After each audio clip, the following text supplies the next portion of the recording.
Hello, Mid-Michigan, and welcome to Ford Field for state championship football here on the Mid-Michigan Sports Network.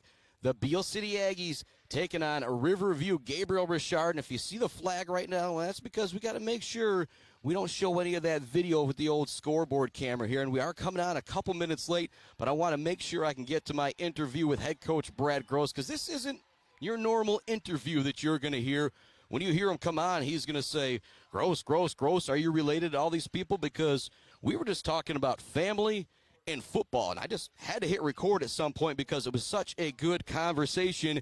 And when we come back, we'll have that hype video for you. We will have kickoff 9:30, breakfast in French toast and football this morning with Beal City Aggie Championship Football. It is the Woods Household pregame show, but you've heard me all playoff run. You'll hear me all day long. So we're going to send it off to my interview with Brad Gross. And again, he starts right in the middle of the conversation here, just talking about family and football. We'll be back with the opening kick right after this. You're listening to the Mid-Michigan Sports Network. Gross. Are you related to all these people? And I'm like, yep. That's my two kids and my cousin and his kids and my other cousin's kid, and so and to do it with all those people is pretty cool. And you think, oh, they're all grosses, but I mean, Martin's almost like family. I mean, as much time as I spend with Dan Martin, I mean, he's almost like my brother almost, and especially in football season. And I don't know, everybody else around here, if that's who you hang around with, it's just, I don't know, it's one big family. That's what Beal City is, really. Well, and I will say the same thing with a lot of the other local schools programs that I see great success with. Oh, for sure. It's having that other mom and dad. Yeah, no problem. I'll pick up Joey or Jimmy or Judy today or tomorrow. Yep, they can stay here tonight to make sure they make it to practice tomorrow. It's. I mean, I know the Smiths have done that with Martins, and the Martins have done that with Smiths. And there's been times where I just took Braxton home from school because he lives right down the road. I've taken Aaron Locke home. You guys live at like a quarter of a mile down the road. It's okay. And I know Brian Locke's like, hey, I hate to ask you, but is there any way you can take Aaron home? It's like, yeah, we'll take him home. He lives right next door. It's not a big deal. And that's just the way it is. And that's what's so different about Mid-Michigan compared to other communities, because you get 3 blocks away. And I'll use Riverview Gabriel Richard because that's who you guys are playing. And again, they're a great team. I know they have a great tight-knit community down there as well. But again, those guys can live 10, 15 miles away from each other or live 10, 15 blocks from each other and never see each other because it's just so packed down there. Here, you're talking about Aaron Locke being pretty much your neighbor. He could live a mile away, but that's still our neighbor to us here. That's just the way it is. Oh, yeah, it's just different. I mean, from there it wouldn't be a neighbor, but I mean, how many times have I go around the section and I can pick up 8 players? I mean, really, I can. I can go around the section. I can get Wyatt Wilson. I can get Blake Sanders. I can get Eric Elias, and I can pick up Drew. And then if I went a little farther, I can get Aaron and Braxton. And those guys are all within. Shoot, I could probably par 5. I could get to all their houses. Maybe 6 because I'm not that good a golfer. But well, again, that's what's special because those guys grow up playing together and everything. And I don't know where to start. I guess I forgot my questions. I'll throw myself under the bus, but I remember what I had. The first 2 questions I had were the exact same from last week because it started with, I thought there was no way we were going to top 21-14. Oh, yeah. Well, thought there was no way we were going to top 14-7. And for people who don't know, those low-scoring games in high school football where every next play can be the biggest play of the game, there's something about the feel that those games give when you're there. Oh, there's definitely a big feel. And that was what happened with Saturday is like, who's going to make the next big play? What's going to be the next big play? And if you sit back and look at that game, how many big plays can you think of? Think about it. Garrison Zucker stopping him on 4th down. Garrison's touchdoone. Garrison's interception. But then go Owen McKinney's touchdown. Kyler's pass to Gatrell. Kyle Martin's kick, the extra point. Two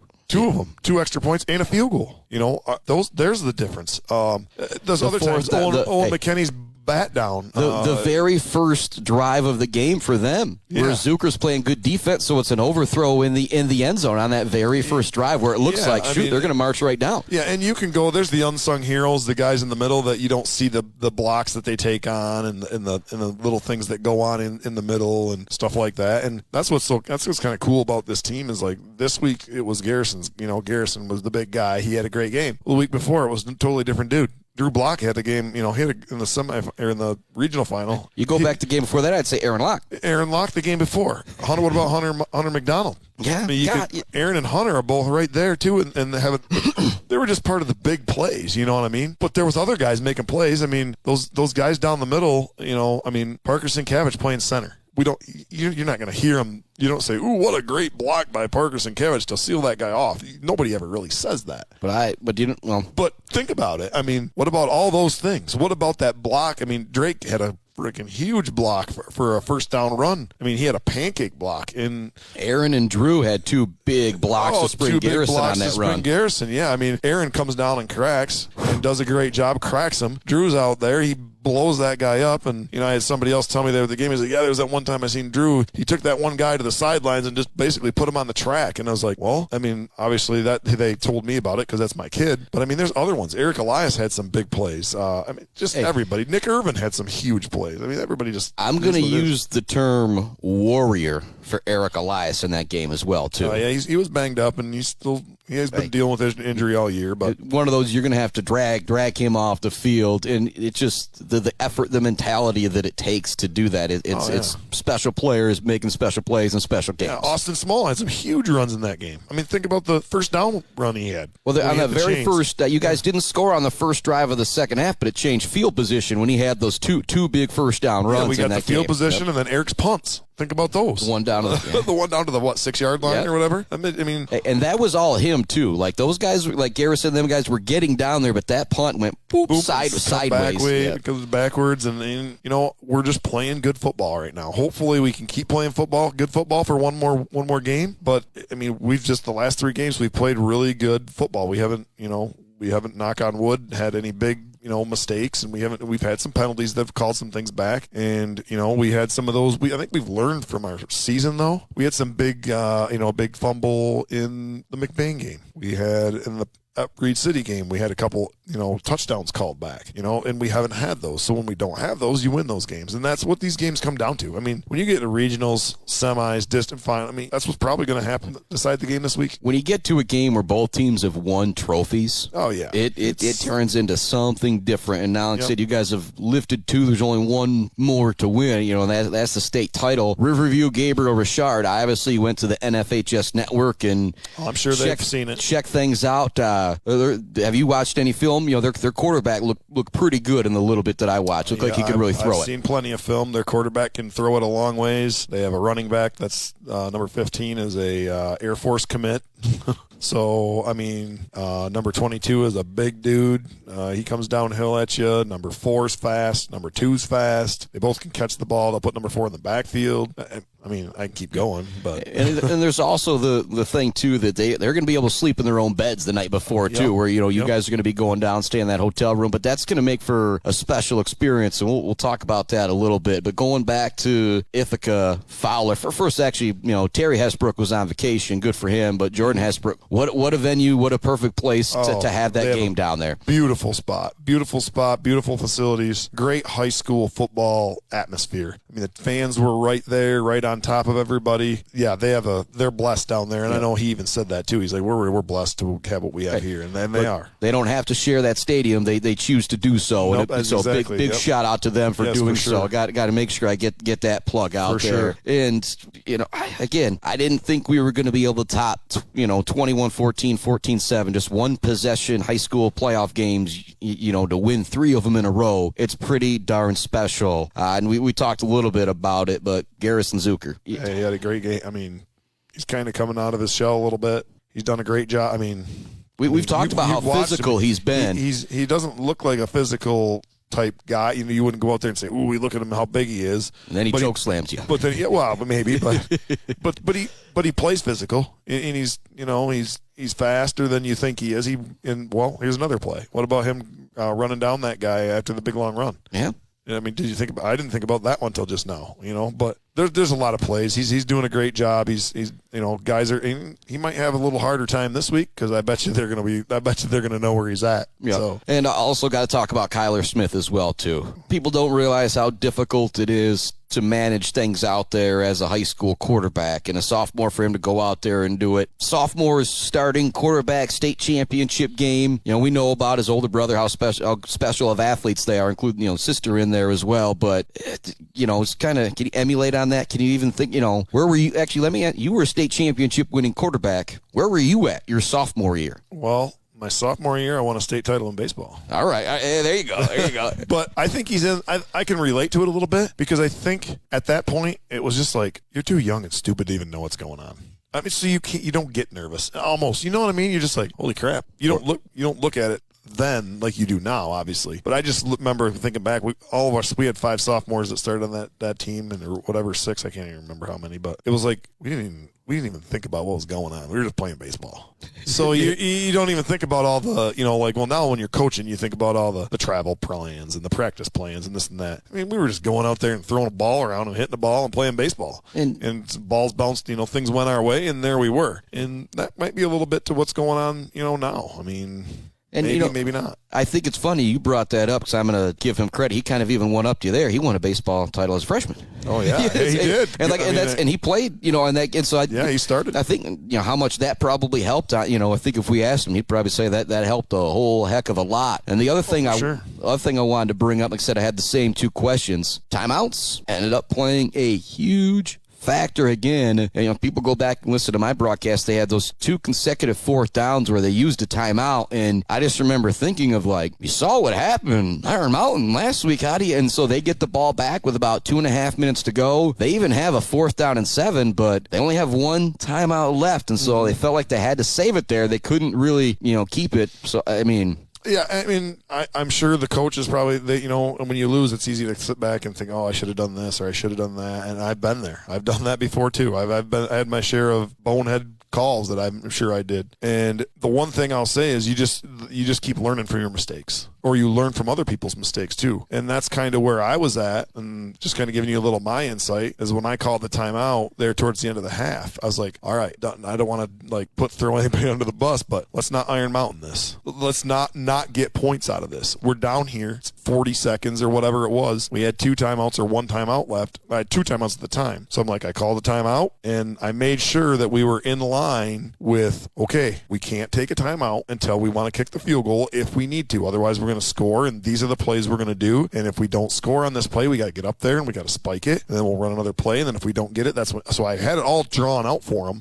I was obviously hoping we would score the touchdown, but my main goal was, I thought, with Kyle, I was like, he's a really good kicker. I feel confident him making it, no problem. I was just like, don't screw it up. Make sure we get points out of this. And to me, that was part of the reason we won the game, is we scored those 3 points. Because if we don't, what are we down? We're not, instead of being down 6, now we're down 9. 2-possession game. 2-possession game. Yep. So, I mean, you learn from it. And that's what, hopefully that Kyler's doing from some of his mistakes. He's only going to get better and better. And you guys also had a point, too. That field goal was so huge. You guys had the ball. It could have gone up against them 9 points, and they ended up taking the 16-10 lead. But I remember thinking how big of a factor that was, just the coach's mindset that they had to have in the third quarter of, like, we can't go down 9 in this game type of deal. Yeah, because we were driving, and then, I don't know, I'm trying to think about it. What was it now? We were driving, and I don't know if we had a penalty or, I called a stupid play. That's what it was. I shouldn't have called this play, and they got us for, now it was 2nd and 13. It's like, that was so stupid. Why did I call that? But, sometimes you're like you overcoach yourself,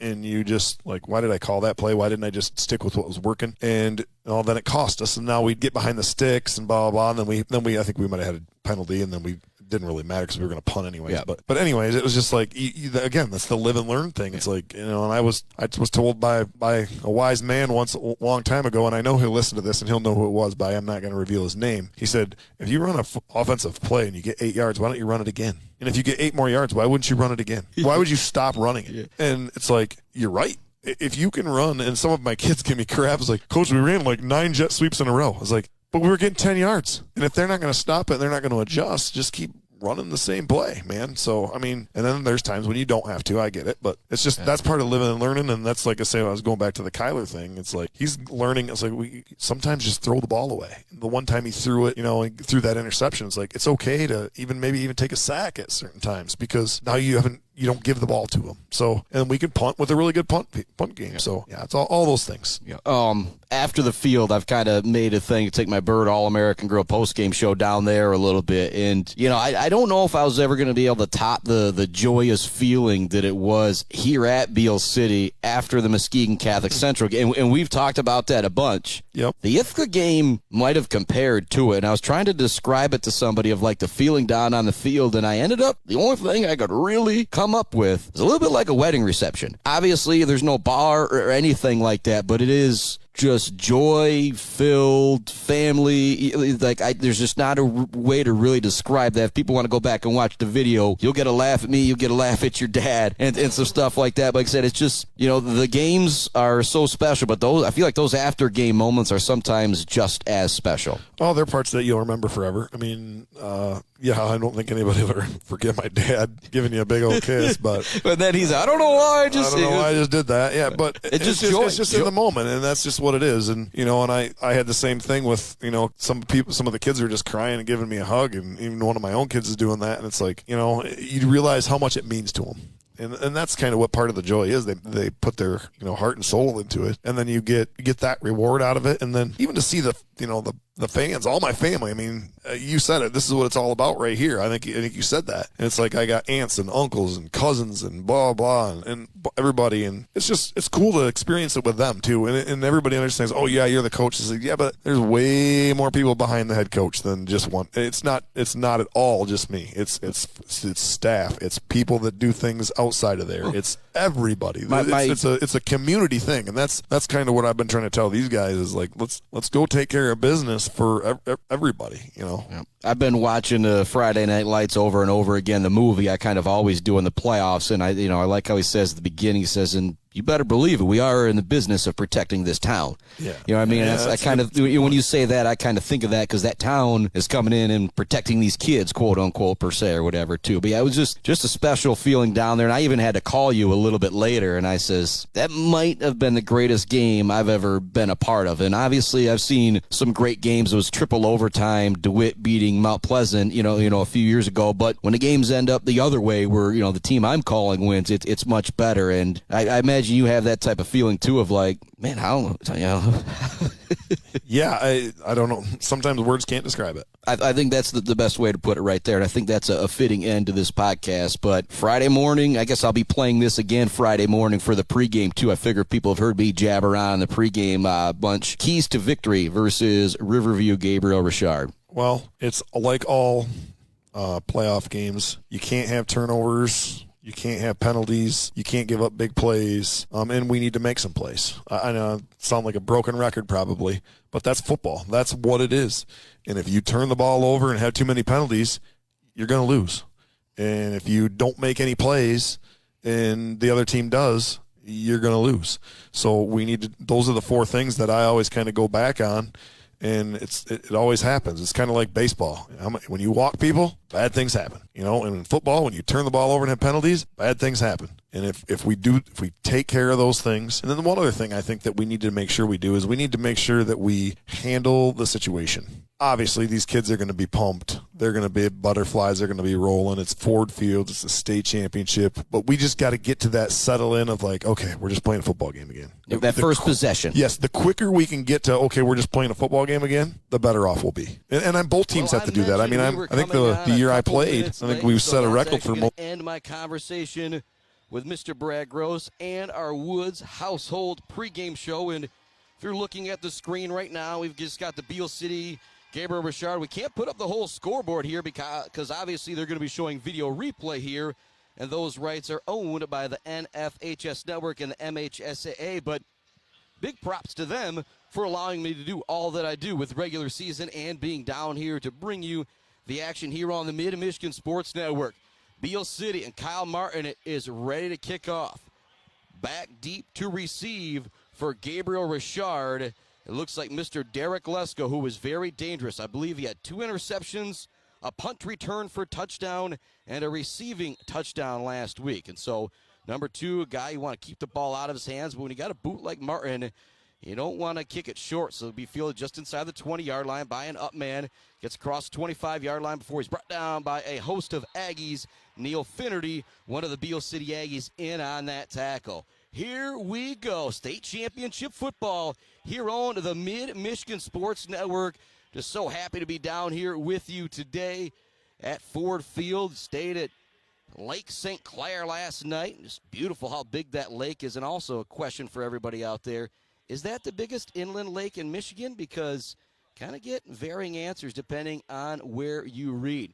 Here we go. First down and 10 for Gabriel Richard just inside their own 30-yard line. Again, they're going to be lined up. Quarterback is in the shotgun. He's got two running backs, one on each side and then one behind him. It's a big hole up the middle for their all-star player, Joey Calhoun. He is headed to Air Force next year and will probably be playing defense there, but it's still going to be just unbelievably tough to stop him today. He is going to be the number one guy to stop, and it's one play, one carry, first down for Gabriel Richard. Again, Gabriel Richard, a big advantage. They got to sleep in their own beds last night, wake up like this was just pretty much a school day, and it is a Friday. If you're Beal City, came down here, stayed last night. So hold, no, it's not called a hold on the outside. It looked like Elias may have been held on the outside, but it's going to be another solid carry for Calhoun. This one here to the near side as I am 7 floors up here at Ford Field. Man, Adam Gursky down on the field, able to provide some great video coverage for us on this playoff run. It's going to bring up second down and 4 now here for Gabriel Richard after that carry. Again, an early start, 9:30 in the morning here. And so if you're Beal City, play Friday night, then turn to Saturday afternoon. Here comes a long throw for Lesko down the near side. It's caught inside the 20-yard line. They can't push him out of bounds. He's into the end zone. Touchdown, Gabriel Richard. Just like that, it's 3 plays and a touchdown on the long pass to Lesko. And myself and Adam Gursky and also my buddy Grant Palmer watching things on the NFHS network. Nick Sobush has really got an arm, and so they connect there early for the TD. Gabriel Richard already on the board here, 6-0 with 10:41 left to go here in the first quarter. I do think I found a good spot to put the scoreboard on here, if I can find it for everybody, possibly. There we go. That's about the best we're going to get for our score right there today. And I'll zoom in a little bit more on it here in just a sec. Bear with me. But again, they own the video rights, but want to be able to have you see all the information that's out there possible. And the 2-point conversion's also going to be good for Gabriel Richard. Running that one in was Mr. Do-Everything, Joey Calhoun, who is going to be a force defensively as well. And so already Gabriel Richard is on the board, and we'll keep it right here. It's 8-0. We're just a minute and 19 seconds into this game, and it's always such a big deal how teams start in this game.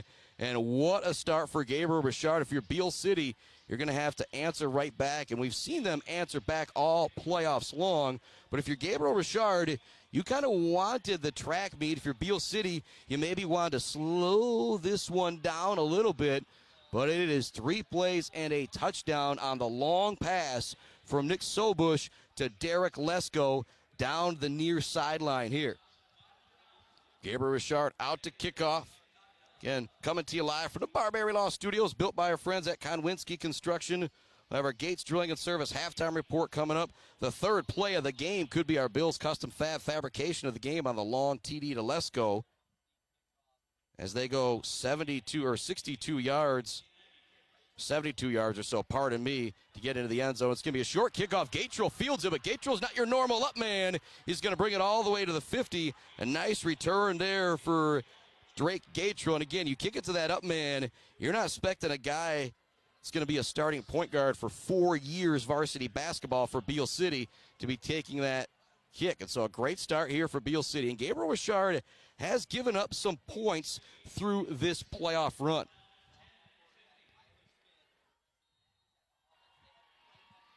Beal City's going to come out. Going under center is going to be Kyler Smith. 2 wingbacks are going to be Austin Small and Owen McKinney. Drew Block, the deep back. Lined up at wide receiver is the speedy Aaron Locke. Send a man in motion. He gets the handoff. It's McKinney. He's got a nice block from Wyatt Wilson. He's going to turn the corner. He's got first down yardage. So one carry, one first down for Beal City. Usually when you get to these games, it's rare to have that track meet with all the the nerves and everything like that. But a great start for Beal City offensively. The Aggies have it first down and 10. Get out there offensively for the Aggies. You kind of know the lineup at this point, but I'll go through it again across the line. Faber, Wilson, Sienkiewicz, Gross. You'll also hear Leonard, Hooks, Irvin. Carrying the football there, it was McKinney. Also carrying it will be Austin Small, who goes in motion and gets the handoff on the jet sweep once again. Nice block from Drew Gross and a nice move from Austin Small. We do have a couple flags coming in. This could be a hold or possibly a face mask, kind of on where it was thrown. We'll see the call from the official. This will be a big call here for Beal City. If it's hold, it's going to back him up. If it's a face mask, it'll put him in a good spot. And it's going to be a penalty on the defense. I think one of the defenders went low on somebody blocking for Beal City. Not a call I see all that often, but hey, it's going to be free yardage for Beal City after an already solid run from Austin Small. And so it'll be 2 plays, 2 first downs for Beal City. Again, maybe just 1 play, 2 first downs. It could be technically ruled, but I'm going to count that run from a main man, Austin Small. Now, first down and 10 for the Aggies. They have it at the Gabriel Richard 27-yard line with 9:50, and the clock is moving here in our first quarter. Going under center is Smith, pardon me. Fake the handoff on the jet sweep. Now this time it goes to block. He's going to take it down inside the 20. I tell you what, Beal City's finding some running room early here. Both the jet sweeps look solid. Now the run up the middle for Drew Block looks good as well. Again, you go back the last few weeks, there were some teams that had a whole bunch of size out there. Not necessarily the case here for this Gabriel Richard team. They're kind of more full of athletes, similar to this Aggie squad. First down and 10 for second down and 4 for Beal City. Block's going to be the deep back once again. 2 wing backs are Austin Small and Owen McKinney. Lined up at wide receiver is Locke. Small gets the handoff, tries to get that outside edge. He's got to get make one man miss. He stiff arms him, and he's got first down yardage. Big time stiff arm out there for Austin Small to create that extra space. Trying to bring down the speedy Austin Small, and not being so lucky with it was Mr. Chris Vigors. But it's first down and 10 for Beal City. They can still pick up a first down inside the 5 at the 2-yard line. Shouts to more of our great sponsors today, like Bird All-American Grill. That was a hole so big you could drive a Clark Modular home through it. Friends at Weefrich Financial, sponsors of the Zaid Batchelder Baller of the Game. And we had the Woods Household pregame show. Didn't get to all of it that I would have liked to. My apologies there. A little late getting set up here at Ford Field, going the 7 floors up. Nice move from McKinney inside the 5, dives for the end zone. They're going to say he's down at the 1, but it'll be first down yardage for Beal City. 5 plays, 4 first downs. They started at midfield. They are now inside the 2-yard line at the 1.5. Clock is running, but what a response from Beal City. You get the long touchdown play from Sobush to Lesko. The 2-point conversion good, 8-0 Gabriel Richard. But here comes Beal City marching right back down the field. It's going to be a mishandled snap. A great job by Kyler Smith just kind of eating that one. It was an I formation look, a strong I to be exact, with Eric Elias at fullback, and the deep back looked like it was Drew Block. It was Mr. Owen McKinney. But what happened there is a little fumble on the snap and a really good job by Kyler Smith. Instead of trying to get it to his running back, he just makes sure he secures the football.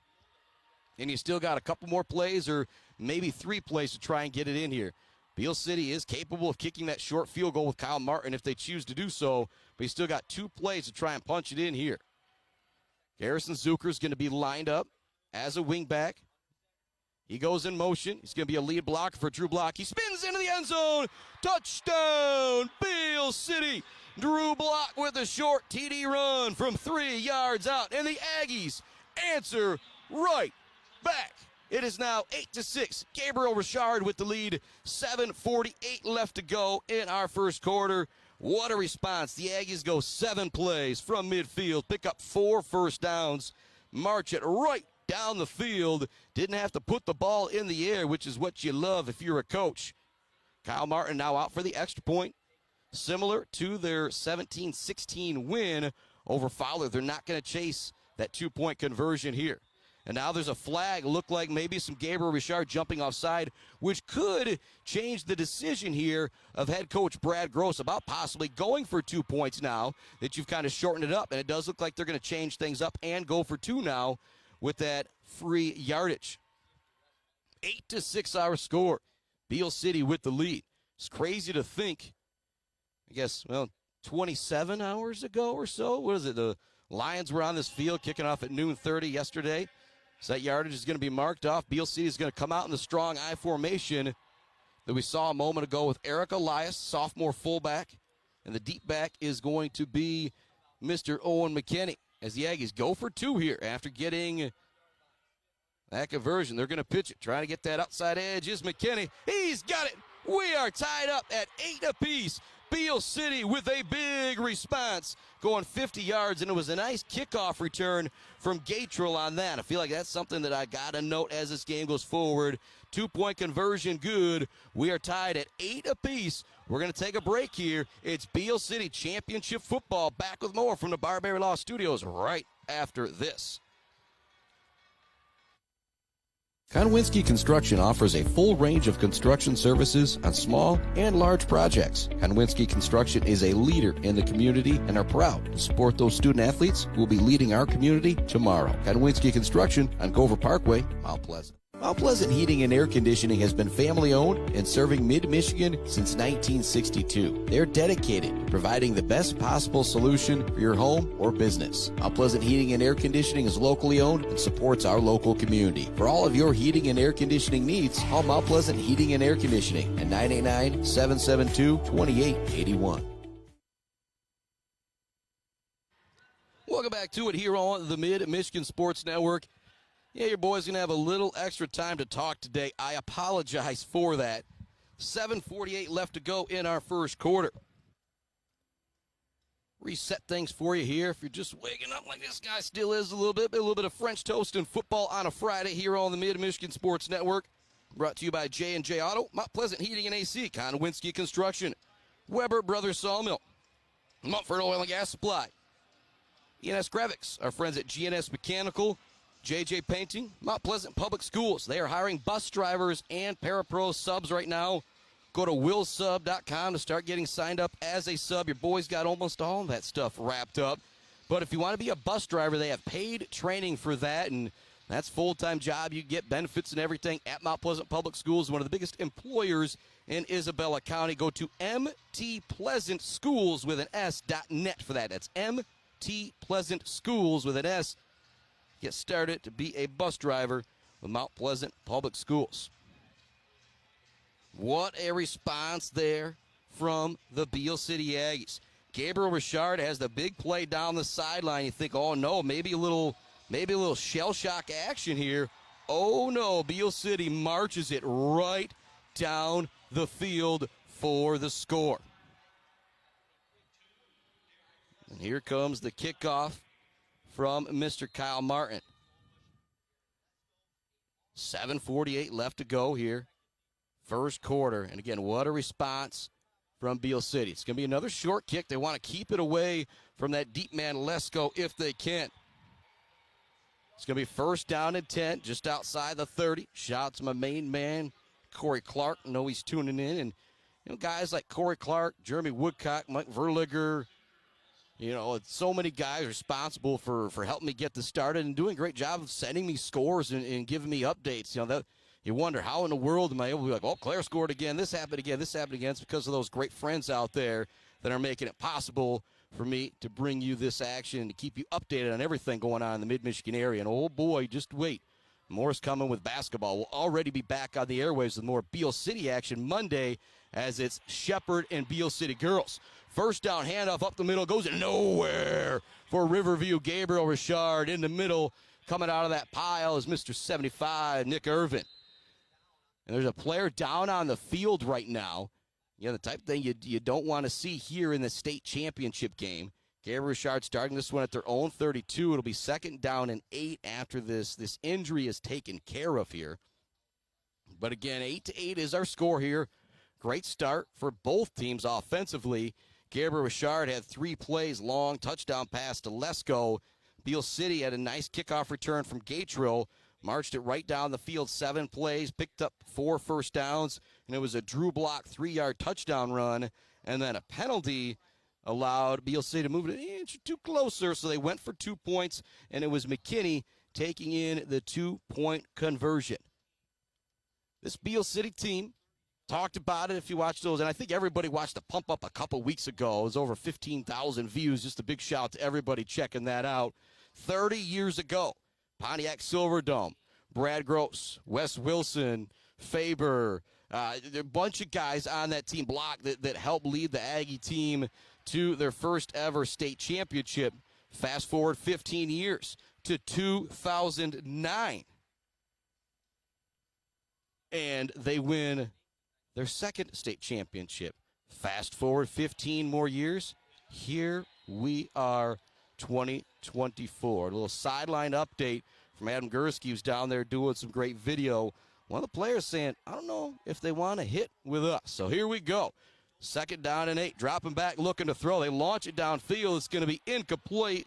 Overthrown for Lesko. There with some good coverage as well was Garrison Zucker. Zucker kind of saw that ball fly and was just able to stop. He knew it was incredibly overthrown. 8-8 our score. Now 3rd down and long for Gabriel Richard, and not 4-down territory here. They'll definitely have to punt this one away. Get out there defensively for Beal City. I'm going to say way more than 11 names here because it's more than 11 guys doing the work. Drew Block, Eric Elias, Owen McKinney, Kyle Martin, Kyler Smith, Garrison Zucker, Neil Finnerty, Wyatt Wilson, Drake Gatrill. All those guys playing some linebacker, defensive back. If you're playing linebacker in high school, you're playing defensive back, you can kind of switch into the other.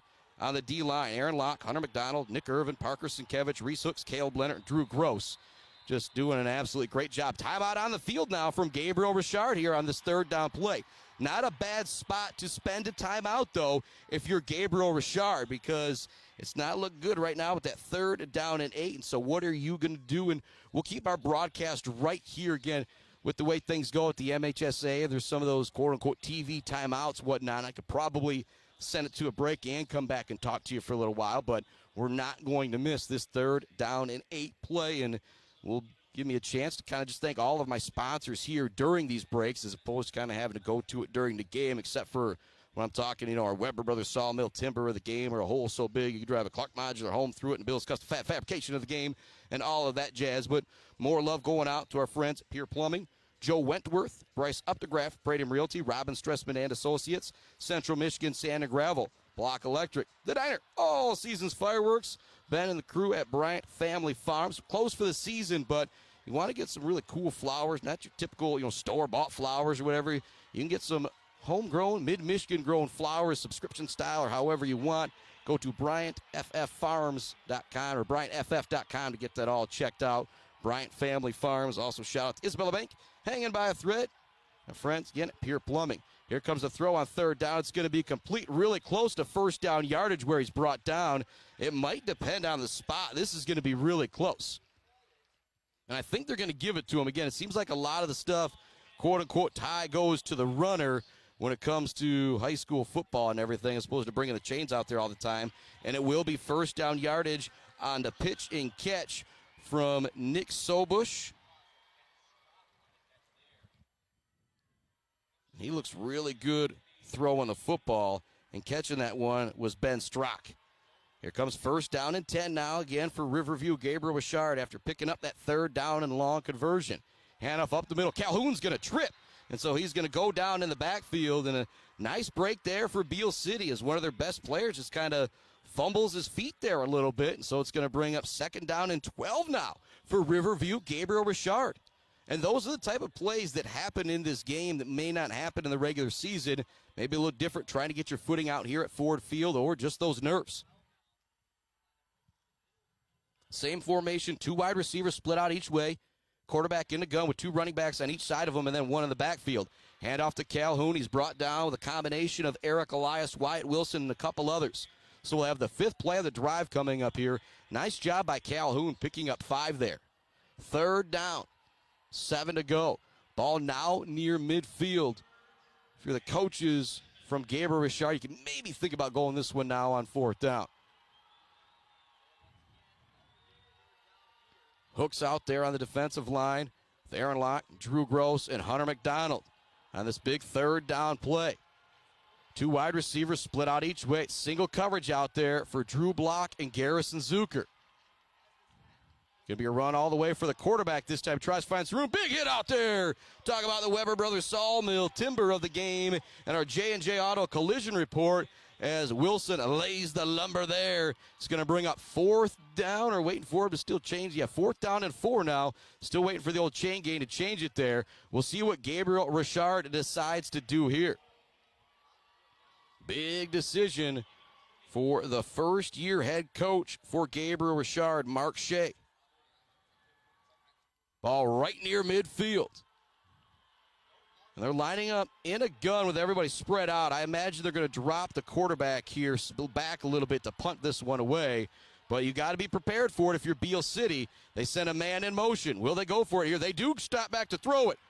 They're going to go downfield to Lesko. Block is there in coverage, and he intercepts it. Block came up with the pick. Maybe should have knocked it down, but how can you blame him coming up with the INT? And again, it would have been a lot better field position for Beal City if he doesn't come up with it. But how can you blame him for coming up with the pick? And the Aggies now have all the momentum with 4:39 left to go in our 3rd quarter.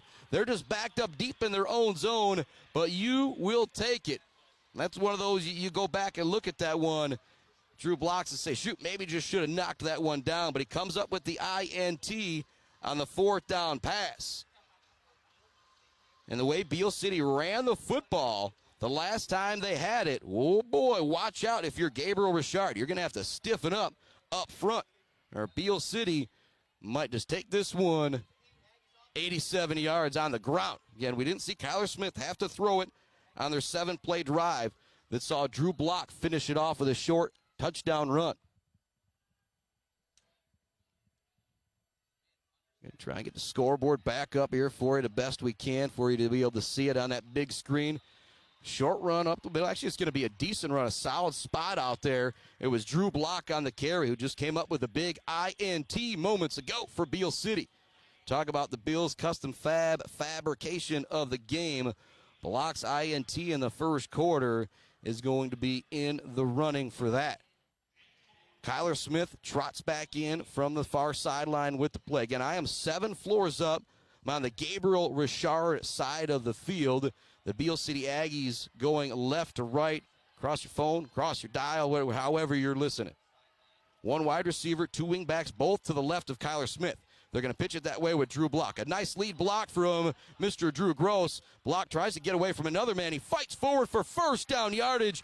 The extra effort right there from Drew Block made that one happen. And it's an extra effort 1st down right there. Yeah, I'm going to go to the old sideline report from Adam Gursky down on the field. They're saying, I don't know if they want to hit with us out here. And it's looking to be a little bit noticeable right now as it looked like Lesko. He thought that he had Block wrapped up by the jersey, but Block got away from it after stretching out that jersey from a medium to an extra large. Now they're going to line up in what I'll call the empty set for Kyler Smith. He's got 2 wingbacks to his right and 1 to his left. Send a man in motion. They're going to run it to the right. Drew Block out there, Drew Gross out there with a nice lead block. Owen McKinney, 1st down yardage on the carry. And I tell you what, Drew Gross right now is doing an amazing job from his guard position, pulling and getting out in front of the play right now. Every single time Beal City has ran the jet sweep or the pitch, he's been there 3-4 yards down the field with that key block. That time making the key block, probably that was McKinney on the run that time. But what a start now for Beal City. Gabriel Richard does have the big play to kind of open things up. And now, Beal City making it happen. After the interception, they started at their own 13. It's now been 3 plays, 2 first downs, and a big run there. Has them just outside the 40. Another handoff to McKinney up the middle. Fights forward for extra yardage. It's going to be a 6-yard, 7-yard gain there on first down. What an amazing start for Beal City.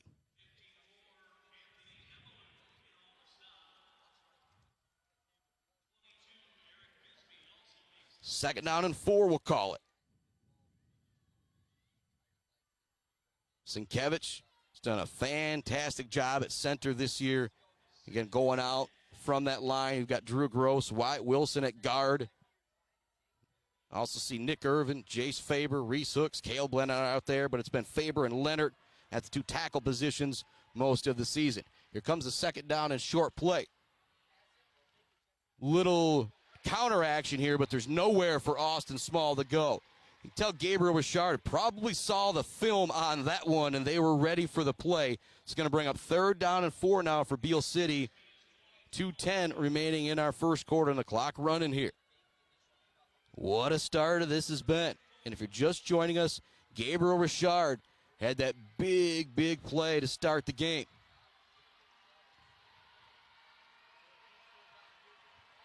Third down and 4 for Beal City. You could call it 4-down territory if you wanted to. Shotgun look for Kyler Smith. It's kind of an empty set. They send Zucker in motion. He gets the handoff. Got to get the near side. Nice block from Reese Hooks to spring him. He's across the 40. Stiff arms a man down to the 35 before he goes out of bounds. Beal City just dominating on the ground right now. It was Drew Gross with the great block from his guard position moments ago. This time, it was Reese Hooks springing out the other way for a big lead block for his main man, Garrison Zucker. Zucker had just a couple monster games in a row.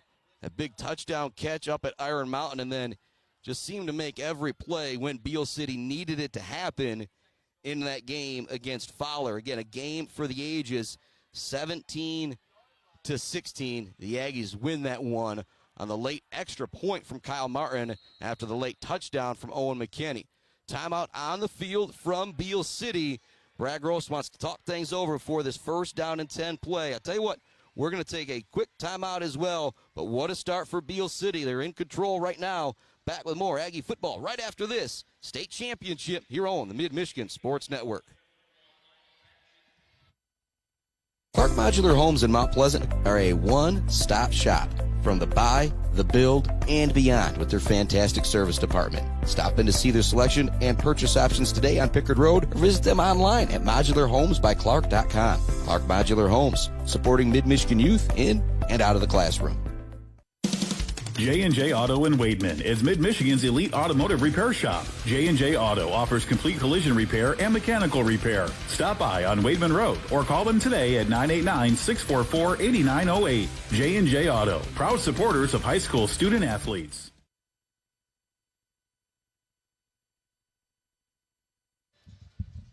Welcome back inside our Barberry Law Studios, built by Konwinski Construction. 7 floors up at Ford Field for this one. You talk about that Weber Brothers Sawmill timber of the game, the J&J Auto Collision Report. Hooks, Wilson, Gross from their guard positions right now are just doing absolutely unbelievable, and they're ready to get things go, but the old TV guy, sometimes he is the most important man down on the field. Whenever you're watching those games on like the All-22 cam, you'll see that guy down in the corner wearing a red hat, and he's the one that's in charge of when things get started. Hand off to Zucker. Great move. He's inside the 25, brought down at the 20, and it's going to be a face mask for more yardage for Beal City. Garrison Zucker with a big run. There's also a Richard player down for a moment as well.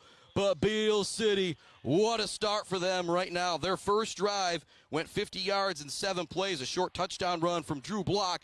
This drive started at their own 13. We've now ran 7 plays, 4 first downs, and they are going to be, well, we'll see where they are after they mark off the yardage here. If it's just going to be half the distance to the goal, if they're going to mark off 15 from the 19 or so, and they keep charging down to the 10-yard line, it's going to be 1st and goal for the Aggies. It is tied at 8-8 here in the first quarter of our state championship. The 100th year of the MHSAA, the 50th year of the MHSAA football playoffs. First down and goal from the 9 for the Aggies. Drew Block lined up deep. We have not seen Beal City go to the air yet. They have not needed to. Drew Block, handoff up the middle. He's going to get down to the 5-yard line before he is brought down. We have the 9th play of the drive coming up here for Beal City. They started at their own 13, and it was either 4 or 5 first downs. You know the Spock stats here. I could have missed one possibly. But what a charge, what a march down the field after the Drew block interception. Kyler Smith coming back in with the play. First or second down and goal here from the 5. Aaron Locke lined up at wide receiver to the left of Kyler Smith. The deep back is Drew Block. There's 2 wing backs to the side of Aaron Locke. It's Zucker and McKinney. We'll see if they pitch it that way. They do. And again, a great lead block once again from Drew Gross. Man, he's having a great game. And into the end zone for the touchdown is Mr. Drew Block. He had a first down with some extra effort earlier on this drive. And then he plunges it into the touchdown. He also got him the football with the interception as well. And right now, I've said it a bunch this playoffs, Miss Momentum is currently wearing the royal blue and the white, not the scarlet red and white. What a start for Beal City. 14-8. So I can hear the Beal City band playing across the way here at Ford Field. He's going for the extra point now to make it 15-8. Not really much of a rush there on the extra point at all. And the kick is up and good. And so the extra point good with no rush at all. And start to see a little body language out there now with Riverview Gabriel Richard. Beal City, they've got all the momentum right now. We're going to take another break. Back with more state championship Aggie football right after this on the Mid-Michigan Sports Network. Weefridge Financial knows it can be incredibly overwhelming to navigate the world of financial planning. With trusted guidance and easy-to-understand advice, you can feel comfortable in your financial future with Weefridge Financial. Weefridge Financial assists people in all stages of life with a specialization in retirement and investment planning. Experience the power of working with an advisor dedicated to your success. Visit WeefridgeFinancial.com. Visit them in downtown Mount Pleasant. Call or text 989-953-7888. Weefridge Financial, member SIPC. The Bird in downtown Mount Pleasant, open every day but Sunday for lunch and dinner. Delicious pizza, the world-famous Bird Burger, handcrafted, fresh-baked subs, many apps, and much more. There's something for everyone at The Bird in downtown Mount Pleasant, where friends gather like family. The Bird, supporting high school sports in mid-Michigan for nearly 100 years. Let's head back to the action on the Mid-Michigan Sports Network. Welcome back inside Ford Field in our Barbary Law Studios. And those squib kicks can be fielded inside the 20-yard line. Finnerty did a nice job with the coverage, and Drew Gross slings down to the return man just outside the 30-yard line. Beal City leads it 15-8. Drew Block, 2 touchdowns here in the first quarter of the state championship game. That don't happen very often. As Gabriel Richard takes over with 33 seconds left to go. Matter of fact, might even get himself in the record books with 2 touchdowns in 1 quarter here at the state finals. Have to check with John Ross if that's something they'll keep track of. For Gabriel Richard, the way Beal City's running the football, you got to be a little bit worried, a little bit scared right now about this one. Shotgun look, they're going to hand it off to their do-everything guy, Calhoun. Aaron Locke wraps him up, but he gets away from him in the backfield, but then a host of Aggies come in to help clean it up. Aaron Locke kind of made that play right there. He didn't make the tackle, but he got into the backfield to make Calhoun kind of change direction, and then he had some teammates come in to help him clean it up. Number 11, Drake Gatrill, one of the Beal City players, in on that tackle. Very short carry there for Calhoun, 2nd down and 9. Again, coming into this game all week long, everybody was, man, they got this guy going to Air Force. But this is the ultimate team game, as I hear the coaches say all the time. Can't just do it with one guy. We've got a timeout on the field right now. And it doesn't necessarily say what timeout it was. Looking up at the clock here to see if there's another timeout gone for Beal City. It does not look like it, but just, that's the end of the first quarter. Durf, as I just noticed that one here.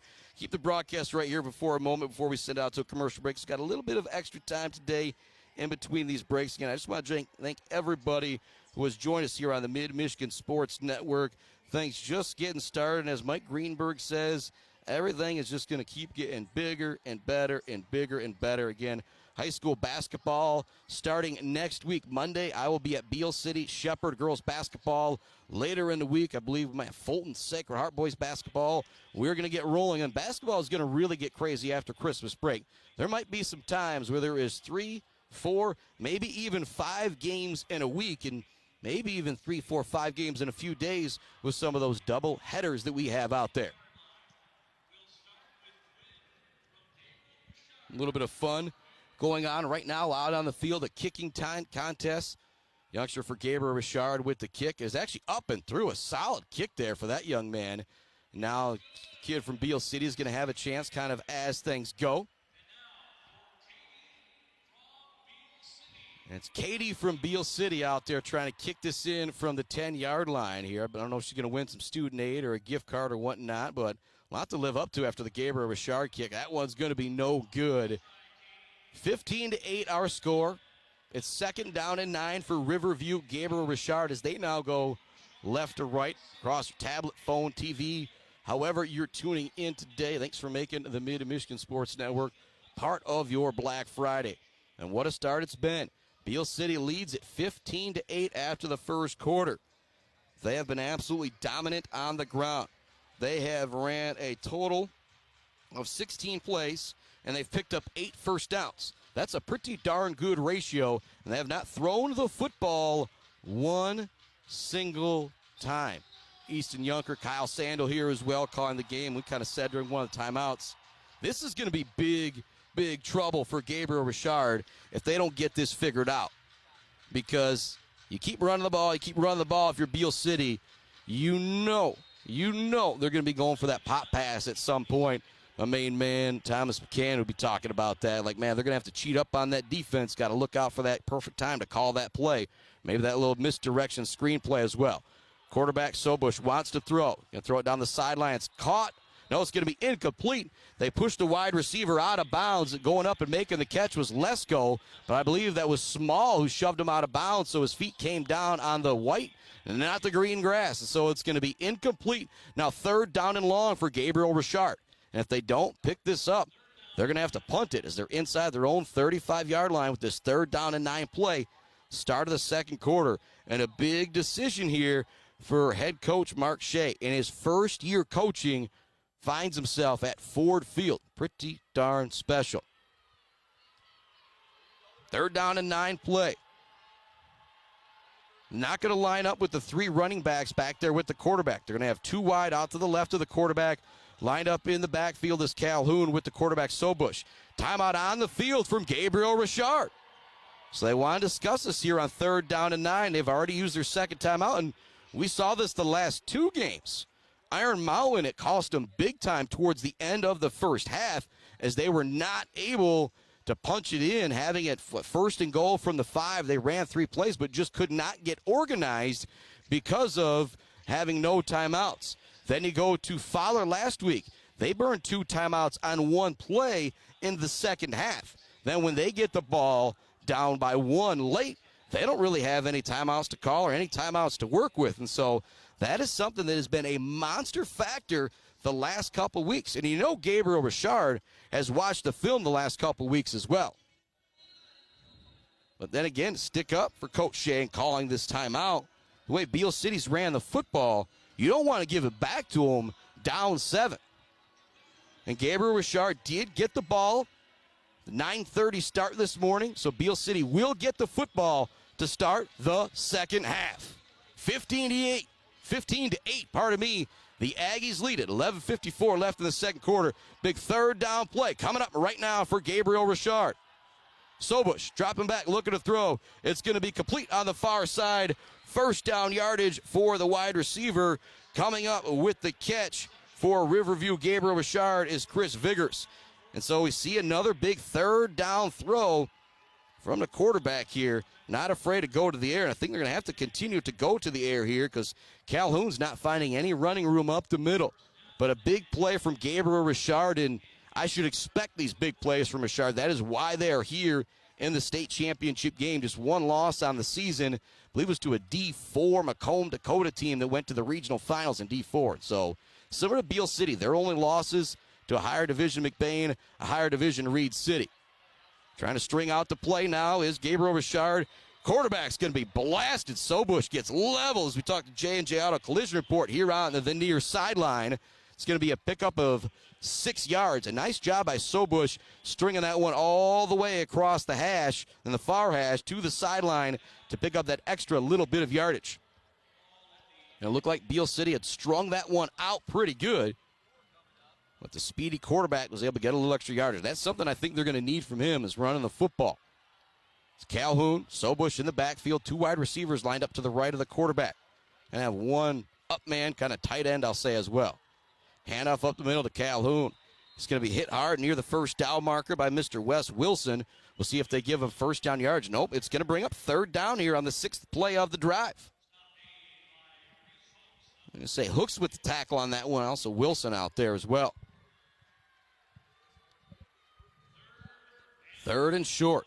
And you think about this Beal City team, 7-2 record in the regular season, obviously gone undefeated in the playoffs through 4 games. Drew Gross's first game was against Frankfurt. So that young man's 4-0. Again, you go back to that McBain game, Wes Wilson, Eric Elias, not full health in that one either. Quarterback keeper is going to have first down yardage. A nice play there from Sobush. Saw just that little teeny bit of opening and was able to take advantage there for the second first down of this drive for Gabriel Richard. I'll tell you what, they had a 3rd down and 9 conversion. That's a play to remember right there because they have to give it back to Beal City. They have just been chugging along on the ground. We'll have the 7th play of the drive now coming up for Gabriel Richard. Been much tougher sledding for Riverview than it has for Beal City. 15-8, Aggies with the lead in the state championship. Gross kind of switching sides from his defensive end position. They hand off in the backfield right away. Making the tackle, Mr. Reese Hooks.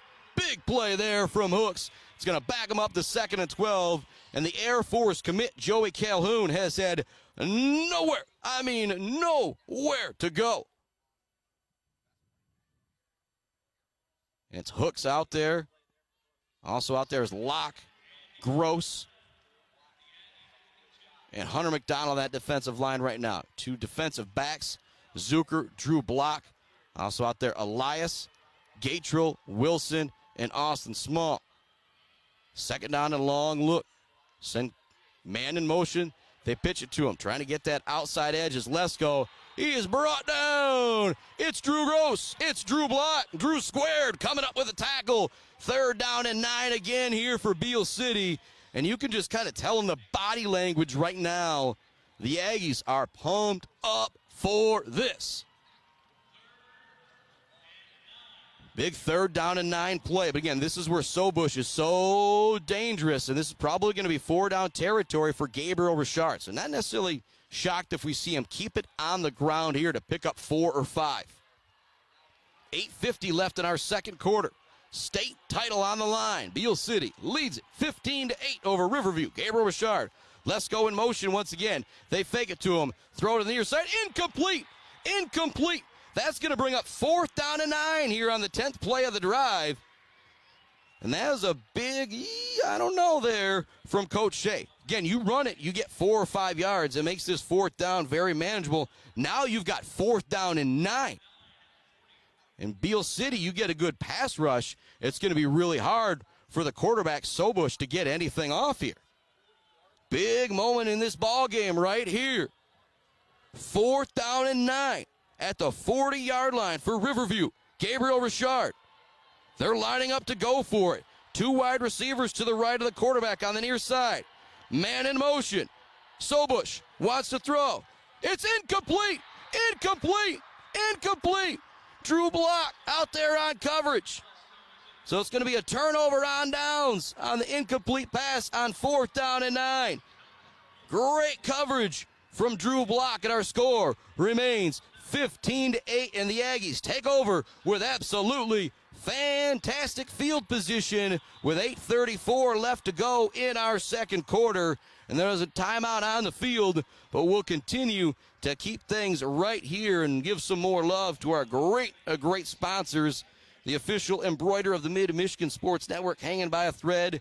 Kenneth Egger, DDS, Barry Funeral Home, Mid-Michigan Industries, Thomas McCann and the crew at Boomer's Lawn Care, Clyde and the crew at Doozy's Ice Cream Place, Rick's Food Center, your official Claire Pioneer Gear headquarters, almost up north in Stitches for Britches, Schaefer's Bait and Sporting Goods, Gross Farms, Brad Gross Electric, who are having a pretty good start to their day here.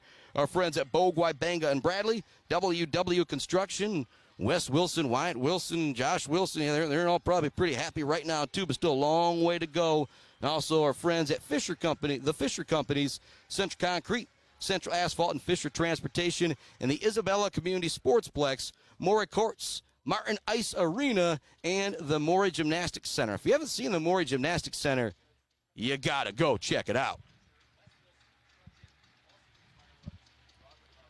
First down and 10 for Beal City. Again, little extended timeouts here. As things are on, fan duels? Yeah, it keeps changing up and up and up. But you know your boys got the coverage here for you on the Mid-Michigan Sports Network. Again, Adam Gursky down on the field once again. Going to do some great video for us to be able to bring you some great highlights after this one. And oh boy, it could be a pretty darn special video that we are making if things continue on the trend that they're on right now. Gabriel Richard, third play of the game. Long touchdown pass from Sobush to Lesko. Since then, their drives have ended. Turnover on downs just moments ago and an interception from Drew Block. 15-8, Aggies with the lead. Shotgun look for Kyler Smith. Three wingbacks out there. Going in motion is McKinney. He gets the handoff, tries to get that near side. Better job stringing this one out by the Riverview Gabriel Richard defense. That's going to be the shortest carry on first down for Beal City in this game, I believe. It'll be a gain of 2 on the play. And if you're Coach Shea for Gabriel Richard, after you don't pick that one up, you start to tell your guys, hey, this is getting serious already. Beal City winds some clock here, goes down and scores. They get the ball in the second half. If they score here, you kind of feel like Gabriel Richard is going to have to get another touchdown in the second quarter. Drew Block is going to be the deep back. Split out wide is going to be Austin Small. Tight end out there is Aaron Locke. Sent a man in motion. Going to hand it off to Blocks. Trying to find some room. Does a great job with the extra effort to pick up another 3 or 4 yards to bring up a third down and very manageable for Beal City. Caught third down and 1 for the Aggies. Ball at midfield, right on the Lions logo. It's crazy to think, again, yesterday, game here with the Chicago Bears. When we got here this morning, they're still cleaning stuff up from last night. A big shout out to the crew at Ford Field and the MHSAA for making it possible for us to be here today. Going under center is Kyler Smith. Man in motion. You can use him as a lead blocker with the football. A great juke move by Drew Block. He's brought down inside the 40-yard line, but it's first down yardage for Beal City. And again, they have not thrown a pass yet. 7-play drive for a touchdown, all runs. 9-play drive for a touchdown, all runs. 3 plays here, all runs, and another first down. And if you're Beal City and Coach Brad Gross, one of the things we talked about in that interview, again, didn't get to play all of it, and Dipstick here getting on a little late. Big shout out to Woods Household, our pre-game sponsor. If you want service after the sale with furniture and appliances, that's who you want to talk to, Woods Household. And the best seat in the house brought to you by Woods Household. Let me give it to my buddy Adam Gursky down there with the camera, right on the sideline. Eric Elias in motion. Handoff to McKinney. McKinney with tough yards to pick up 6 or 7. Gabriel Richard cannot tackle McKinney or block right now. They're just picking up another 3, another 4 yards after contact on every single play. Again, more great sideline coverage from Adam Gursky. He said it. He heard it early. I don't know. Gabriel Richard wants to hit with us. Yeah, you think about that run that Beal City's been on. Team that's traveled over 1,000 miles to get here. Over 700 miles round trip going up to Iron Mountain.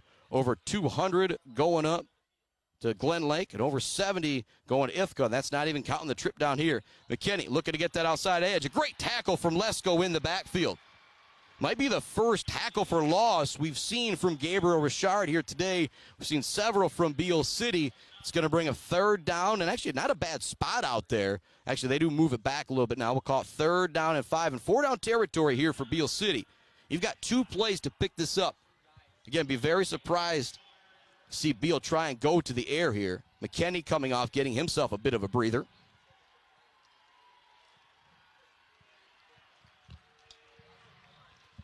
Elias lined up as one of the wingbacks now. Wouldn't be surprised if they run it that way. Zucker also one of the wingbacks. He goes in motion, leaves him as a lead blocker too. Block's got to get the outside, looking to use that track speed, and he does. He's going to get drugged down. His helmet comes off. Oh my goodness. That's one of the worst face masks I have ever seen in my life.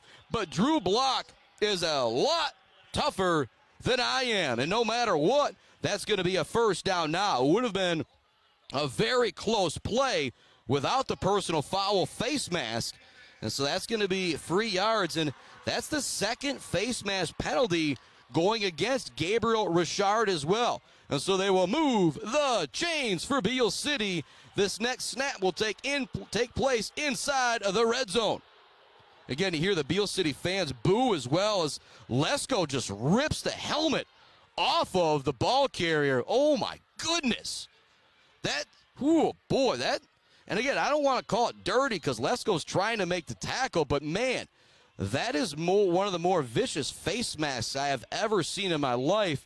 And Drew blocked. I think they're actually working on his helmet on the sideline with it getting ripped off. And again, if there was ever a play where you maybe think about throwing a guy out, Lesko just maybe taking out a little frustration there as he swung him down with the face mask and then kind of ripped him back around one more time. Handoff to Elias up the middle. Barrels ahead inside the 10-yard line, down to the 8-yard line. Nice carry there from the sophomore. The Aggies start at their own 40. 7 plays, 3 first downs. And who's coming back into the game? Number 0, Drew Block. Oh, I'd love it if he ran one in here right by Lesko for his 3rd touchdown of the first half. Kyler Smith right behind Drew Block with the play, and Eric Elias getting some high fives. He comes in, makes that big carry to get it inside the 10-yard line. 2nd down and 3 for the Aggies. Ball on the 9. They can still pick up a first down here without getting into the end zone. 4:20 remaining, 2nd quarter. Pitch to Block, looking to get that outside. He's got to cut it back inside. He's going to be brought down after a gain of maybe a yard or 2. Again, if you're Beal City, the real great thing is now you're inside the 10-yard line, but it's 3rd and 1. And the clock starts to become a factor here into this 2nd quarter. 4 minutes remaining. If you're Beal City, you're probably going to run as much clock as you can here, and you're not going to not go for the touchdown if you can get it, but you also wouldn't mind just picking up the first down here and being able to run some more clock. Try and close out this first half. You getting another touchdown, Gabriel Richard not having much time left, and you know you're going to get the ball to start the second half. Drew Block lined up at fullback. Elias at the wingback to the left of Kyler Smith. There's going to be a flag coming in, and we're going to have a false start. This is going to be the first mistake by Beal City here. A false start. 3rd and 1 at the 6-yard line. So that's a big false start right there. And now you start to have to think a little bit more if you're head coach Brad Gross. Now if you don't pick this up, do you come out and kick the extra point that would make it a 2-possession game? It would put you up by 10 points. Or do you go for it? 2 plays to pick up the first down here. Because a touchdown here would be huge. But again, a field goal to put you up 18-8 would be large as well. Kyle Martin very capable of knocking in a field goal. Smith goes under center. Man in motion is Elias. They fake it to him. Now going the other way with McKinney. And a great tackle in the open field from the quarterback, also linebacker Sobush. That was a big-time tackle from Sobush because McKinney was definitely picking up the first down, maybe trotting into the end zone if he doesn't make that tackle on the counter play. But it's now 4th and 1, and Beal City is going to go for it. Oh, boy, what a big play right here. Drew Block is going to be your deep back. Lined up at wide receiver is Garrison Zucker. Smith goes under center. They send a man in motion. I think they're not going to snap. They do snap it. Now they look to throw it here to the near side to McKinney. He catches it. Touchdown, McKinney. Touchdown, Owen McKinney. Woo! On the 4th down play. It's a fourth down TD on the fade pass to McKinney. Oh, what guts from Kyler Smith to throw that football right there. But he trusts his teammate, and going up to make the catch is the senior star, Owen McKinney. Touchdown, Beal City. It is now 21-8. Aggies with the lead. 2:30 left in our second quarter. What a play from McKinney to go up and get that one at its highest point and come down with it for the Beal City touchdown. Out there for the extra point, Mr. Kyle Martin. On the hold, Kyler Smith. High snap, but again, no rush from Gabriel Richard. It was a high snap, but no rush. They just didn't even try and rush on him. I'm really surprised. But the TD is good from McKinney. And again, Miss Momentum is rocking the blue and white here at Ford Field on this Friday morning for French Toast and Football. We're going to take another quick commercial break. We'll be right back after this. It's all Aggies here on the Mid-Michigan Sports Network. Mumford Oil and Gas Supply is your one-stop shop for top-quality products and procurement in the Michigan oil and gas industry.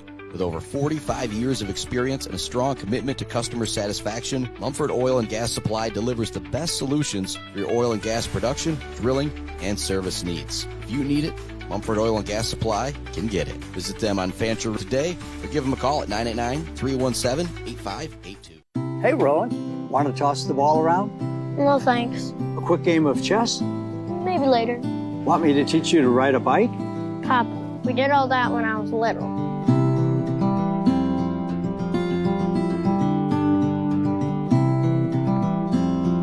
I guess you're right. Marbury Law's kept me so busy, time has just flown by. There is one thing, though. You got any cookies?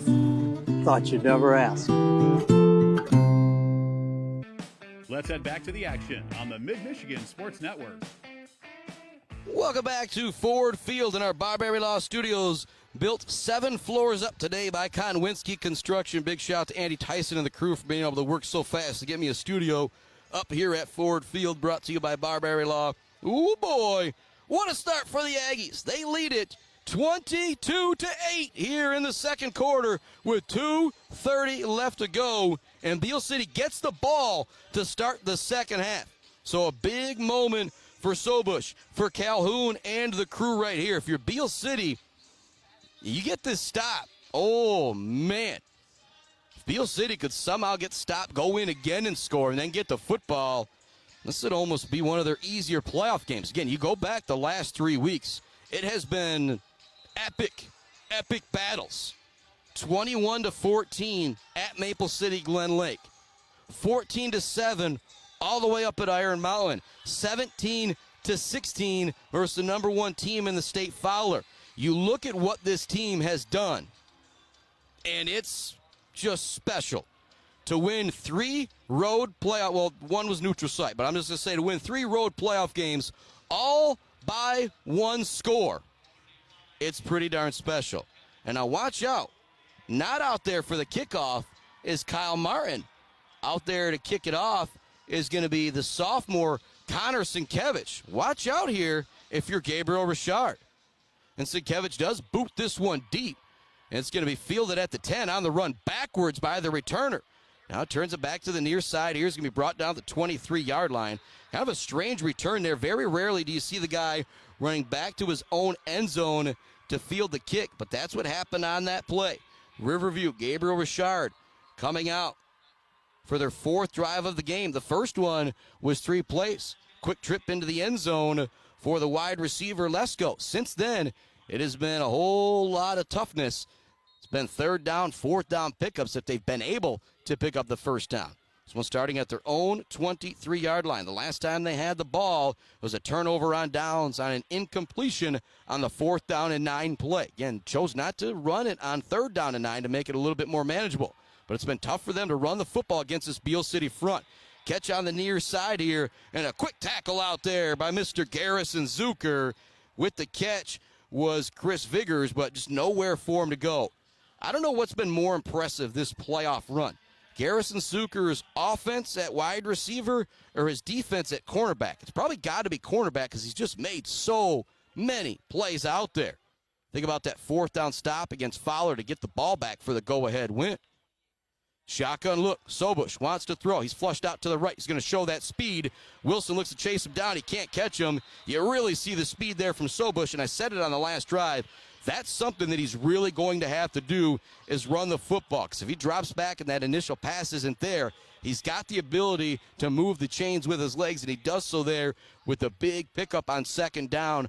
First down and 10 for Gabriel Richard, now near midfield after that big pickup from the quarterback scramble. And you got your Gates Drilling and Service halftime report coming right up. Here from This Week at MHSA Sports with John Ross. Replay those highlights from last week. 4 wide now for Gabriel Richard. 3 to the left of the quarterback. And it's no longer Calhoun in the backfield as they've got him split out wide. Sobush running. And he's going to pick up positive yardage. Went to go to the far side of the field. Aaron Locke made him a reverse field. There was a nice block out there on Locke as well. Kind of take him out of the play. But, man, he is a lot tougher than I am. He's going to bring up second down and 3. And another big run there from Sobush, back-to-back runs. But, again, you think about that young man. He's playing both ways. He's going to the sideline every time for the play. And he is walking it back in right now. I always talk about Kyler Smith trotting back out there with the play. It is being walked in right now by the quarterback of Gabriel Richard. 3 wide receivers lined up to the left of the quarterback, 1 to the right. Actually, as I say this, Calhoun's not even out there offensively right now. That's a big miss. Run up the middle for Sobush. Gets to the outside, creates some space. Ooh, boy. Collision report brought to you by J&J Auto. Collision from Gabriel out there, as well as I think that was Wilson coming in on the tackle as well. But that will be a first down carry once again for the quarterback, Sobush. And he is putting his body on the line right now, trying to make something happen for his team, and they need it right here. 1:20 remaining in the second quarter. Gabriel Richard only has 1 timeout, but they're marching downfield looking to make this a 1-score game before half. They're going long to Lesko. Nobody's home. Actually, wow. I see the speed of Lesko and Zucker. I said nobody's home. They both got there and almost got a finger on that football. Again, you just see the absolute lightning speed of those 2 stars right there. Again, Gates Drilling and Service halftime report coming right up this week at MHSA Sports. And I'll kind of reset things for you here. Beal City leads our state title game 22-8 with 1:09 remaining in the second quarter. It's second down and 10 for Gabriel Richard inside the Beal City 40-yard line. A defensive stop here would just be huge for Beal City. Take a 2-score lead into the half and get the football. Going to be a run all the way once again for Sobush. Does a great job reversing his field. Nice open field tackle. Actually, still gets away from Elias somehow, but Elias kind of turned him back inside once again, and nowhere for Sobush to go after he did that. Again, Sobush is really showing that versatility. Tried to run it here to the near side from my broadcast position, then started going back towards the Beal City bench. That's where he got turned back around and had to go up the middle and was only able to pick up 1 or 2 yards. Timeout on the field from Gabriel Richard. Again, that's their last timeout with 1 minute left to go, facing a 3rd and 8 at the Beal City 36. Yeah, I think this is 4-down territory.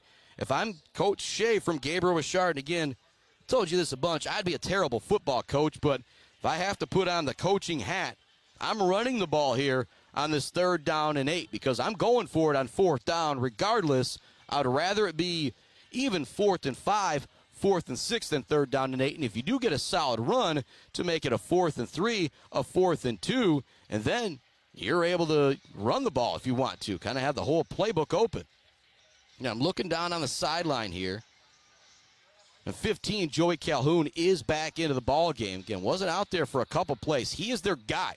Committed to go to Air Force as a defensive player for the most part. But, oh, boy, great runner of the football as well. But Beal City has really slowed him down here in the first half. 3 wide to the right side of the field for Beal City. Drew Gross going to have to go to defensive end from cornerback. That shows the versatility of that sophomore right there. And we're going to have a flag coming in. It's a false start. And so it's going to back up Gabriel Richard even more.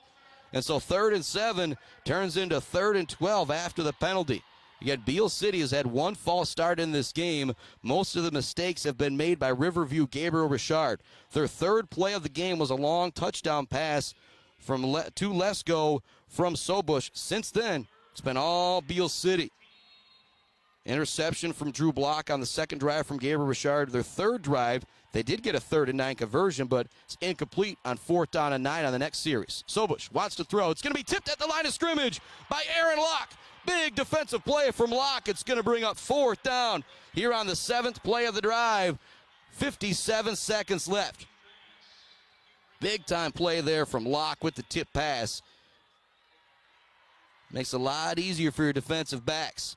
And now they're going to go for it here on 4th down. And here's the thing. Beal City, they still got 2 timeouts left. The way they've ran the football, you could run it a little bit. And then, again, Kyler Smith's got the capability of throwing it. Owen McKinney pumping up the crowd now on this 4th down play. This is big right here. Gabriel Richard doesn't get this. The Aggies will take a 2-score lead into the first half. We've got penalty flags thrown right away. Sobush with a quick throw after getting away from the pressure. Nowhere near the first down is Gabriel Richard. We shall see what the penalty is. Even if it's an offsides against Beal, they're going to have to redo this 4th down.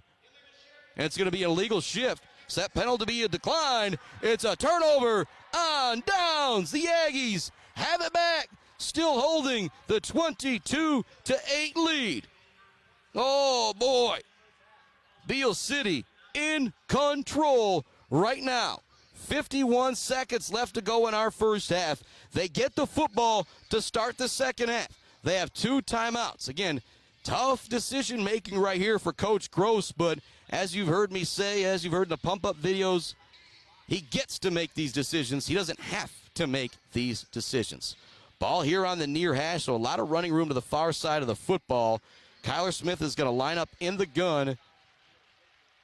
You got 2 wide receivers to his left, 2 wingbacks, and a wide receiver to his right. They send McKinney in motion. They give it to him. Wants to run it that way. Gets through 1 tackle. He's going to pick up 6 or 7 yards before he's brought down. And we're going to see a quick timeout now, I think, coming from Beal City. For the Aggies, you want to see if you picked up that first down there to stop the clock for a moment. You didn't do so, so now you take the timeout here if you're Coach Gross.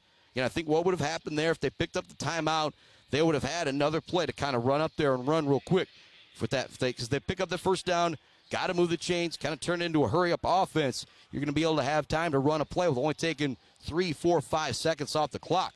Since it's 2nd down and 1, Coach Gross, hey, let's take the timeout here. That next play, we pick up that first down, then we can kind of run a little hurry-up.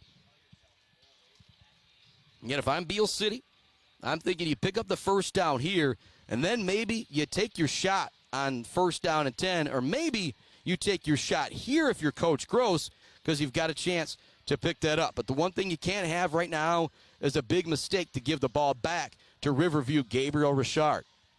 Because then you own this one right now if you're Beal City. You lead at 22-8. Other than the 3rd play of the game, Gabriel Richard has not been able to do a whole lot. The speedy Lesko has been shut down, whether it's Block on one side or whether it's Zucker on the other side. And Jeremy Woodcock pointing something out. Beal City, clock management, looking a little bit better than the Bears were on this field yesterday. Got a big shout to him for hooking me up with scores all year long. They do look to throw for the post to Locke. He almost catches it. It's unbelievable defense out there. Breaking up the play for Riverview Gabriel Richard was a defensive back. And again, that was just an unbelievable play by Jacob Drysdale, the sophomore. That brings up 3rd down and 1 now for Beal City. We have got 39 seconds left to go here in the first half. If you're Beal City, you might let Kyle Martin try a 40-yard field goal here at Ford Field. I don't know how much further than that, though. And again, we saw Sienkiewicz, the sophomore, come out for the last kick as well. McKinney gets the handoff. He's got 1st down yardage. Turns it back inside. Going to be brought down at the 41-yard line. Again, Beal still does have 1 timeout left. I don't think we're going to see him use it here. I think they're going to try and hurry up and run a play. Again, 33 seconds left to go.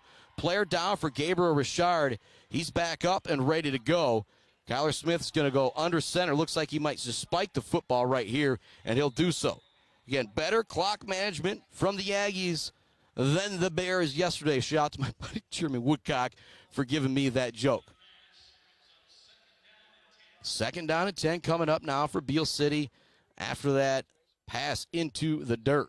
And so the first pass for Beal City is incomplete. It was a nice post pattern from Aaron Locke, and he actually had his hands on the football, but just a great job by Drysdale out there to break that one up. Again, we got your halftime show coming right up here on the Mid-Michigan Sports Network, brought to you by our friends at Gates Drilling and Service. Kind of reset things for you here. Talk about what the Aggies need to do to hang on to this lead. Smith wants to throw again, looking for the reverse screen pass. It's open. Locke with the catch inside the 40, inside the 35-yard line. He dives. Actually not a bad job covering that by Gabriel Richard, as I don't know if they're going to have first down yardage, and Beal City does take their 3rd and final timeout here. 15 seconds left to go. It will be 2nd down coming up for Beal City, so they didn't pick that up. And it does look like Martin is over there practicing that big left leg, maybe thinking about a field goal. If you're Beal, you could run it one more time here, pick up the 1st down, go up there and spike it. 3rd down, short, just inside the 35-yard line. We'll call it the 33. What a first half it's been. We'll kind of reset everything for you in our Gates Drilling and Service halftime report.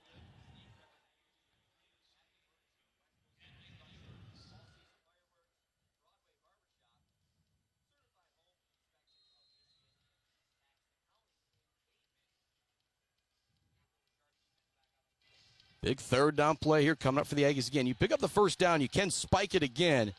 Give yourself some time maybe to throw one to the end zone here, but I think if you're Beal, you're trying to pick up this 1st down, maybe 10, 15 yards, spike it, or wouldn't be surprised also to see the Aggies try and go to the end zone here on this 3rd down.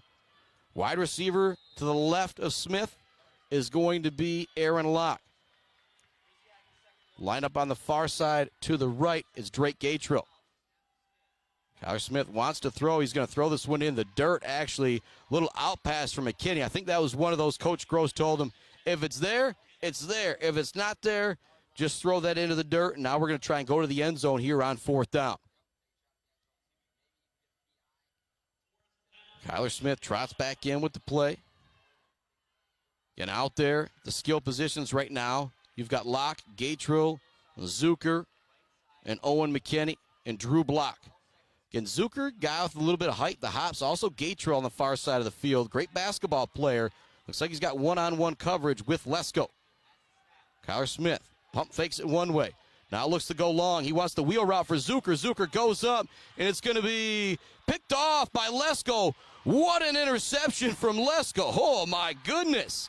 Maybe a little teeny something there to give some momentum to Gabriel Richard going into the half. But if you're Coach Gross from Beal City, that's what you wanted Kyler Smith to do. If Gabriel Richard goes up and makes the play, that's okay, and they do so here. But now, keep everything in front of you. Just 4 seconds left to go in the half. Gabriel Richard will have it at their own 6-yard line. I guess you're Gabriel Richard here. Maybe you just take a knee here because a bad snap, a fumble, or something could really put this team in trouble. And your Gates Drilling and Service halftime report coming right up. And waiting to see exactly what the call is here. Going to line it up on the far side of the field. Far hash. You got the 2 center hashes here, and then the hashes on each side of the center and lined up wherever it is. Sometimes you always see them move it back to the center, but not the case here. And just kind of wait. Actually, they might be reviewing. They might be reviewing the last play to see if that was actually an interception. Now they're ready to go, and it will be a knee from Riverview Gabriel Richard to take us to our Gates Drilling and Service halftime report. The Aggies ahead 22-8 on the Mid-Michigan Sports Network.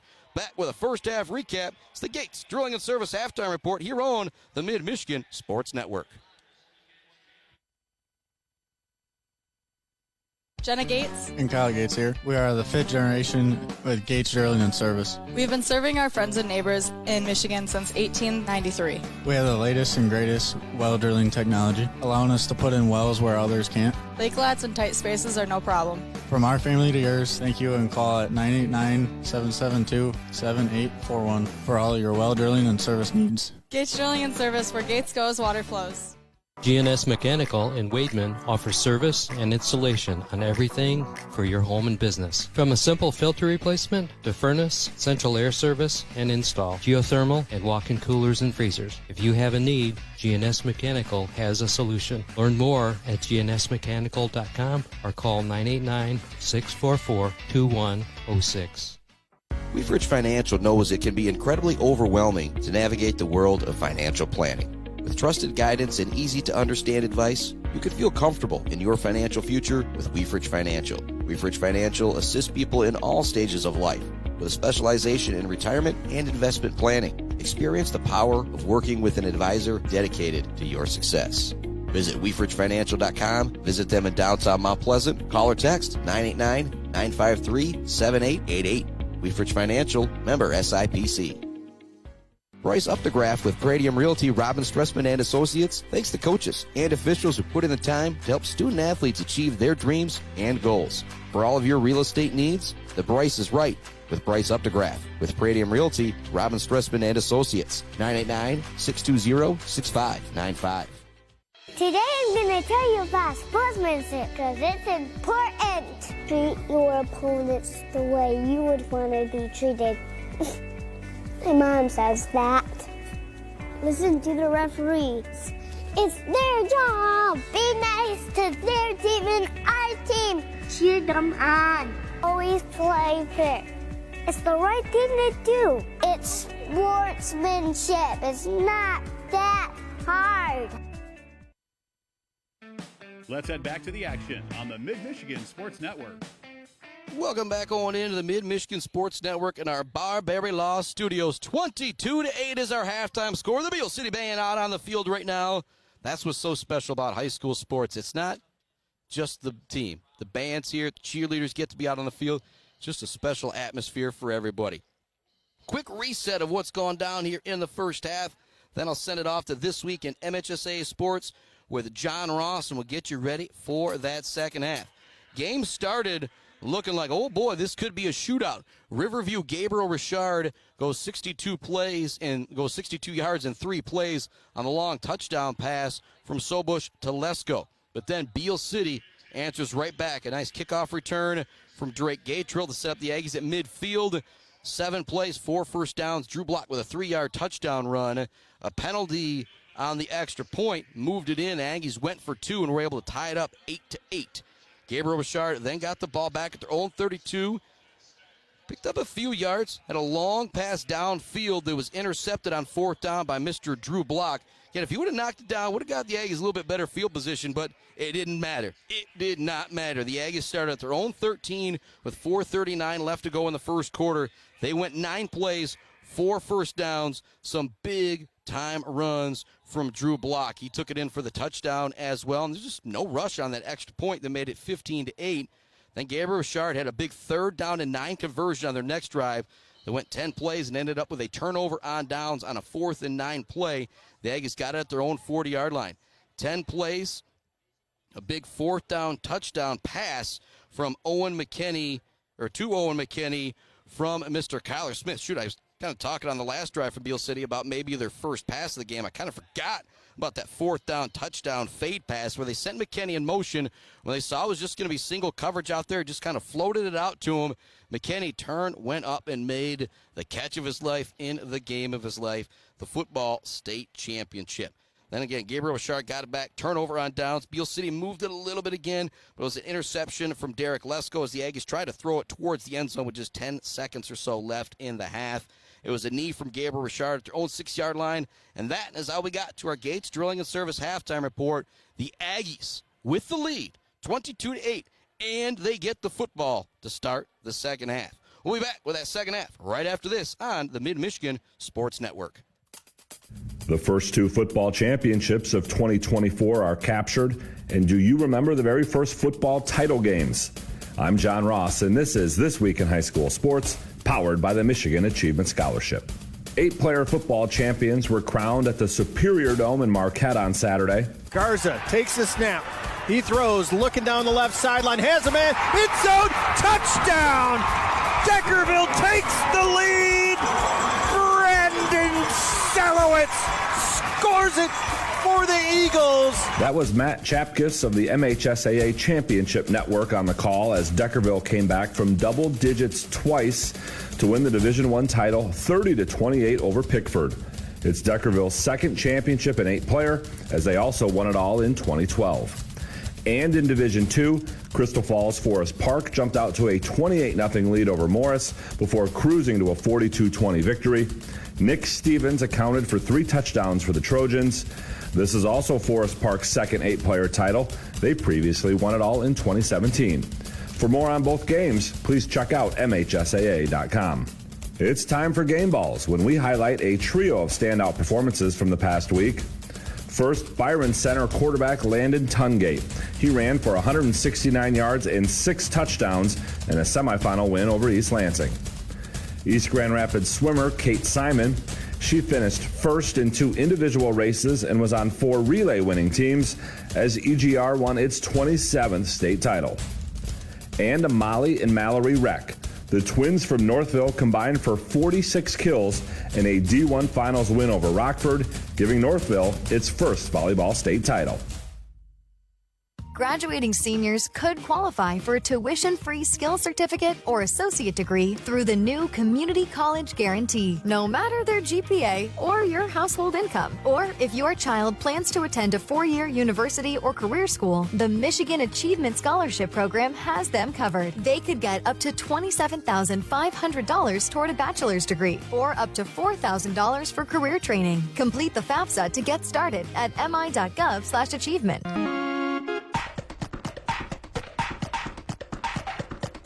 Our weekly Be the Referee feature takes a look at the fine art of officiating with registered official Paige Winnie. During the 11-player football finals, coaches will have the ability to challenge plays, but there are some limitations to what they can challenge. First, a team must have a timeout available and call it to initiate a review. Second, there are a limited number of items that can be reviewed. Those include catch or no catch, ball carrier in or out of bounds, forwards or backwards pass, and a handful of others. If successful, the coach will be given back the timeout. In overtime, coaches can challenge once, no matter how many overtime periods are played, and only if they have a timeout. All potential scoring and turnover plays will continue to be automatically reviewed. Thanks, Paige. Now more than ever, we need officials. If you're interested, please go to the MHSAA website now to register. This weekend's 11-player football finals at Ford Field are the 50th in MHSAA history. The very first MHSAA football championships were played in 1975 at 2 locations. The Class A and D finals were played on the campus of Western Michigan University, while Classes B and C were played at Central Michigan. In Class A, Livonia Franklin defeated Traverse City 21-7 for that first title. Franklin's defense was the story of the game, picking off 4 passes and holding a high-powered Traverse City offense to just 1 score. It's the first and only football title for Franklin. In Class B, Dearborn Divine Child shut out Saginaw MacArthur 21-0. Divine Child scored twice on defense and a third following a fumble recovery in the victory. Class C saw Ishpeming knock off Hudson 38-22. Hudson came into this game riding a 72-game winning streak, but Ishpeming blocked a punt for a score and never looked back after grabbing a 24-8 first quarter lead. And in Class D, Crystal Falls Forest Park, yes, this year's 8-player Division II champ, beat Flint Holy Rosary 50-0 to win. Forest Park would repeat as Class D champs in 1976, becoming the first with 2 MHSAA football titles. More on all 332 11-player championships can be found online at MHSAA.com.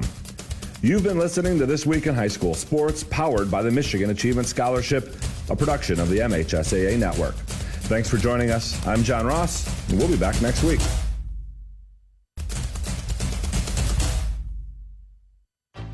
Bill's Custom Fab can handle any job you need, from large-scale steel building projects to fixing your favorite stainless serving pan. Bill's Custom Fab can weld and fabricate anything. Call today at 989-772-5817 or stop by on Gover Parkway in Mount Pleasant. Good luck to all of our local athletes from Bill's Custom Fab. Jenna Gates and Kyle Gates here. We are the fifth generation with Gates Drilling and Service. We've been serving our friends and neighbors in Michigan since 1893. We have the latest and greatest well drilling technology, allowing us to put in wells where others can't. Lake lots and tight spaces are no problem. From our family to yours, thank you, and call at 989-772-7841 for all your well drilling and service needs. Gates Drilling and Service, where Gates goes, water flows. When your team or business needs to look good, don't get left hanging. Call or stop by Hanging by a Thread in Wademan, the official embroiders for the Mid-Michigan Sports Network. Hanging by a Thread, a proud supporter of local schools. The Diner, where homemade favorites come to life every day for breakfast and lunch. From fluffy pancakes to savory sandwiches, The Diner has your cravings covered. Discover the perfect blend of comfort food and camaraderie at The Diner. Join them every Friday night till 7 for their famous fish fry. The Diner on North Mission, Mount Pleasant. Mumford Oil and Gas Supply is your one-stop shop for top-quality products and procurement in the Michigan oil and gas industry. With over 45 years of experience and a strong commitment to customer satisfaction, Mumford Oil and Gas Supply delivers the best solutions for your oil and gas production, drilling, and service needs. If you need it, Mumford Oil and Gas Supply can get it. Visit them on Fancher today or give them a call at 989-317-8582. Central Michigan Sand and Gravel, just like our student athletes, they bring it. If you need sand or gravel, they bring it to you with fast service and a great price. For all of your sand and gravel needs, call Central Michigan Sand and Gravel today at 989-382-7089. Central Michigan Sand and Gravel, a proud supporter of our student athletes competing for their schools. J&J Auto in Wademan is Mid-Michigan's elite automotive repair shop. J&J Auto offers complete collision repair and mechanical repair. Stop by on Wademan Road or call them today at 989-644-8908. J&J Auto, proud supporters of high school student athletes. Bryant Family Farms would like to wish everyone good luck on the field and on the court. Bryant Family Farms offers maple syrup, mums, pumpkins, beef, goats, and fresh cut flowers. With you pick, bouquet arrangements, and subscription flowers. Bryant Family Farms, 3.5 miles south of the casino on South Leeton Road. Visit BryantFF.com or call 989-304-1201. JJ Painting. When you need professional work and exceptional customer service, know that JJ Painting are Mid-Michigan's painting professionals. Residential, commercial, exterior, interior, JJ Painting transforms any space with precision and expert craftsmanship. Call JJ Painting today at 989-577-5600 or visit JJ Painting on Facebook to schedule an appointment. Third. He's going to take the snap. He wants to throw. It's going to be incomplete. Great defense from Zucker. Sends Zucker in motion. He gets the handoff. Trying to get that outside edge. A big block out there from Aaron Luck. And another one from Drew Gross. Now Zucker cuts it back. 30, 20, 10. Touchdown. Garrison Zucker. 65 yards for the junior. Right back, looking to throw, looking to the left, now back to the right. Zucker out there with single coverage. Zucker turns and makes the interception. Oh, my goodness. Garrison Zucker.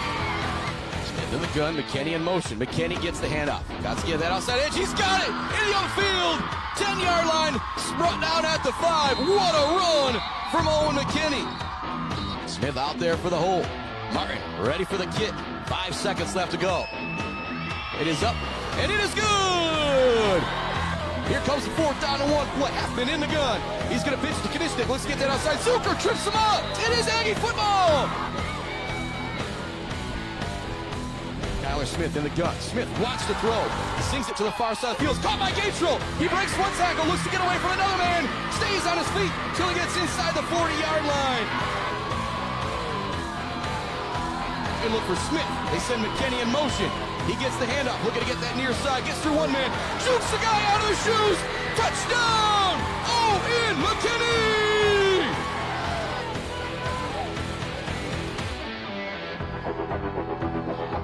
Kick is is up. It's good! 17-16.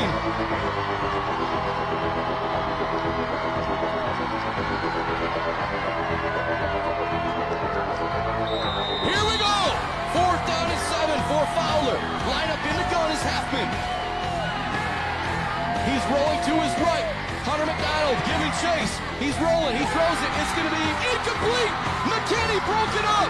Owen McKinney broke it up.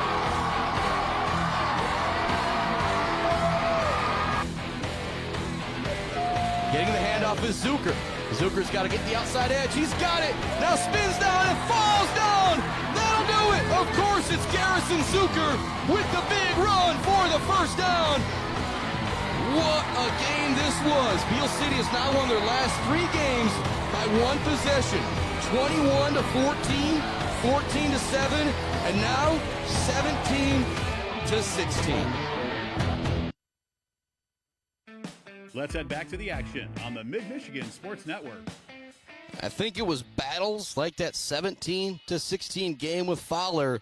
One of the reasons why this Aggie squad is ahead as we head to the second half here on the Mid-Michigan Sports Network. And shout out to Topher Goggin from QBX. He says, first year doing a state championship might be pretty darn lucky. And yeah, I'm not knocking on the board here, the wood here. Again, Topher Goggin and Jeremy Woodcock, Mike Verliger. There's so many friends and people that I got to thank for helping make the coverage. I'm bringing you the best that it possibly can be. Bubba McClain, Jason McIntyre, all the football coaches, volleyball coaches from this fall. It's just been a tremendous start. And as I said, things are just going to get even more bonkers with basketball because there's going to be some weeks where you can just plan on every weeknight at 7 o'clock tuning into a little high school basketball action. And to just put a tidbit more time here on the clock. And so that is going to have me setting out to another quick commercial break here. But when we come back, it is going to be the start of the second half. State championship football. Beal City has a 14-point lead in the state title game, and they're getting the football. Back with the second half right after this on the Mid-Michigan Sports Network. Mumford Oil and Gas Supply is your one-stop shop for top-quality products and procurement in the Michigan oil and gas industry. With over 45 years of experience and a strong commitment to customer satisfaction, Mumford Oil and Gas Supply delivers the best solutions for your oil and gas production, drilling, and service needs. If you need it, Mumford Oil and Gas Supply can get it. Visit them on Fancher today or give them a call at 989-317-8582. Hey, Rowan, want to toss the ball around? No, thanks. A quick game of chess? Maybe later. Want me to teach you to ride a bike? Pop, we did all that when I was little.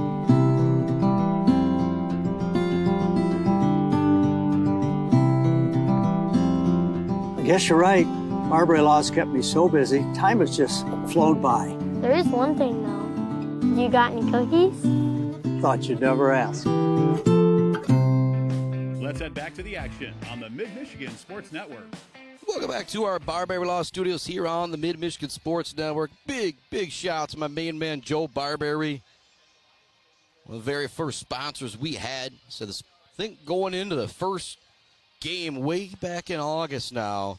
Claire, Sacred Heart, Beal City, Tri-Volleyball action. I want to say maybe at 12, 13 sponsors. We're now up to 40, pretty much sold out. So I just got to give everybody so many thank yous for making it possible for me to bring you more sports than ever with our 6 ultra-local schools, Ithaca, Clare, Shepherd, Beal City, Mount Pleasant, and Sacred Heart Academy.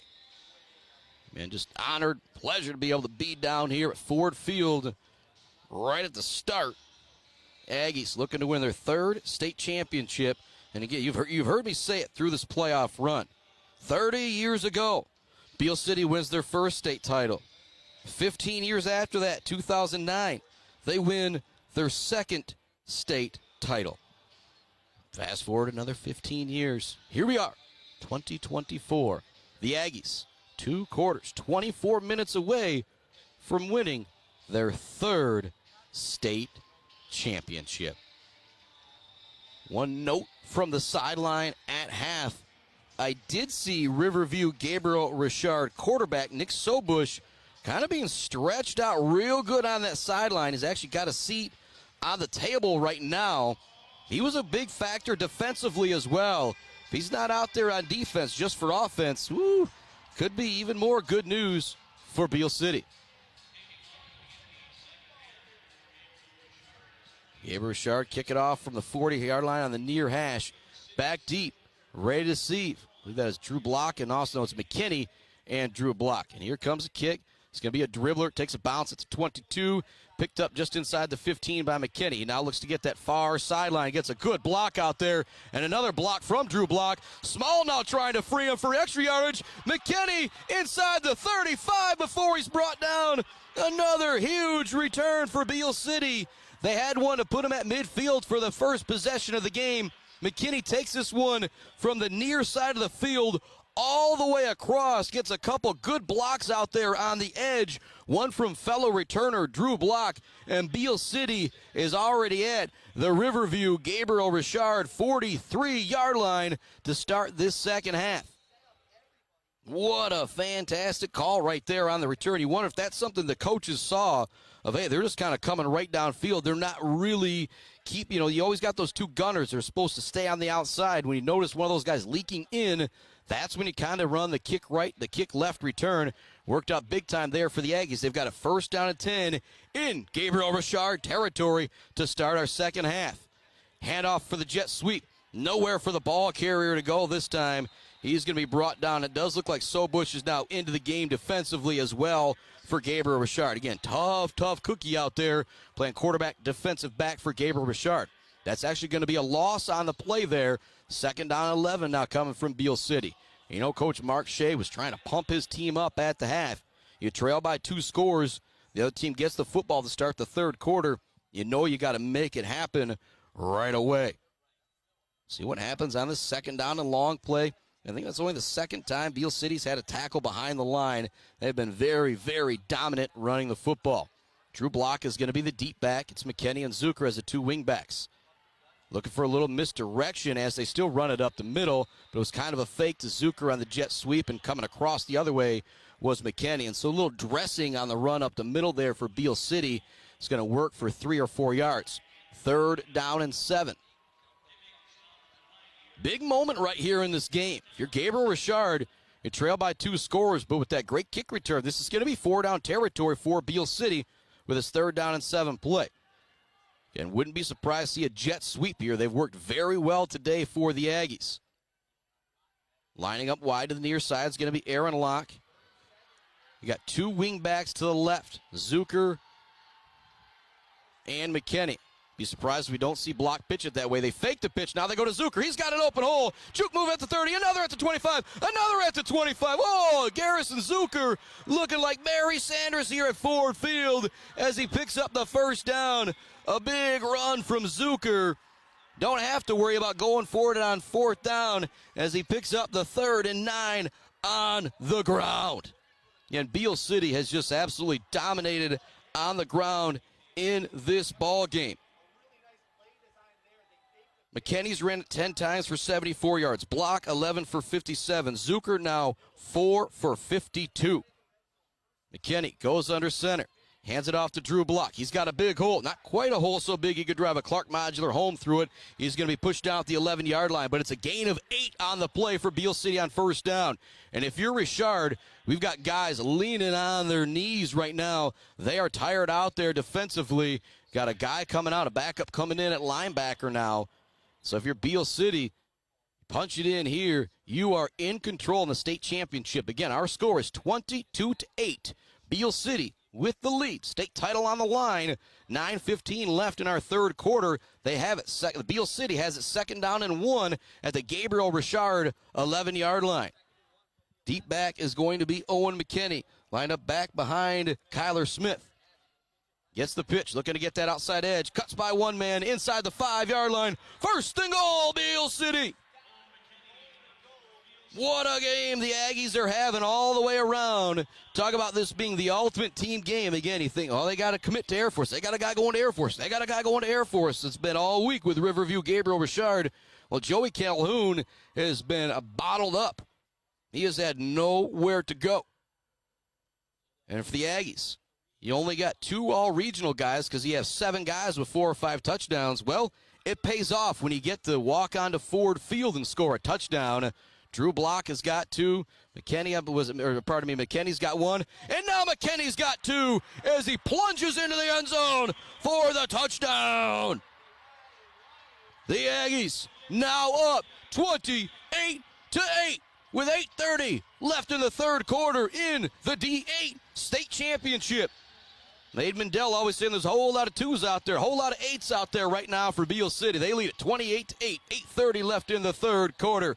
Out there for the extra point is Mr. Kyle Martin. And now if you're Gabriel Richard, you start to be in dire straits mode because the Aggies have just plunged the football right down your throat this entire game. Martin, ready. It's up, and it's good into the net. It is now 29-8, a commanding lead for the Beal City Aggies here at Ford Field, playing for the state championship. Riverview Gabriel Richard's going to get the football with 8:30 left in the third quarter, and they have to get 3 scores. The only way you're going to be able to do it, 2 touchdowns, 2 two-point conversions, only going to give you 16. You need another tutty still after that. And big shout out to John Ross, the rest of the folks at the MHSAA who make it possible for me to be here. And then the NFHS Network. That is how you can watch pretty much every game that's out there. Again, when I'm talking basketball, I'm going to be as many places as I can. Some nights, some weeks, 3-4 games, but not going to be able to be at everything. I think it's $80 for a yearly membership to the NFHS Network. I highly recommend you go check that out. Obviously, I want you to tune into me as much as you can, but if you want to be able to get every game, the NFHS Network is the place to get that. For example, I got home from Beal City Fowler last week, saw Gabriel Richard had won. Well, I went and watched a little bit of the Gabriel Richard Decatur game. I mean, Gabriel Richard got out to a big lead. Decatur almost came roaring all the way back and looked like maybe there's still a little shell shock from that. Again, third play of the game was a long touchdown pass from Sobush to the ever speedy wide receiver who scored on a punt return a punt return, had 2 interceptions and scored a receiving touchdown last week. Lesko. After that play, been a whole lot of nada for this Riverview Gabriel Richard team, and they definitely look more gassed out on the field too.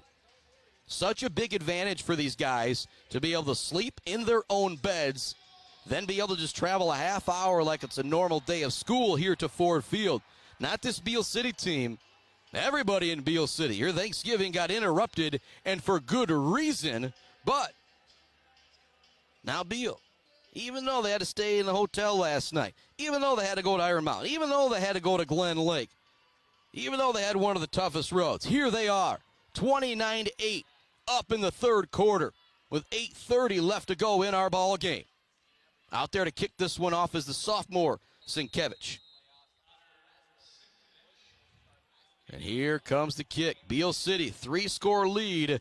Lesko's going to field it at his 13-yard line. Try and find some room up the middle. It's not there. Gets away from a couple guys. Nice open field tackle. It's Drew Gross out there once again.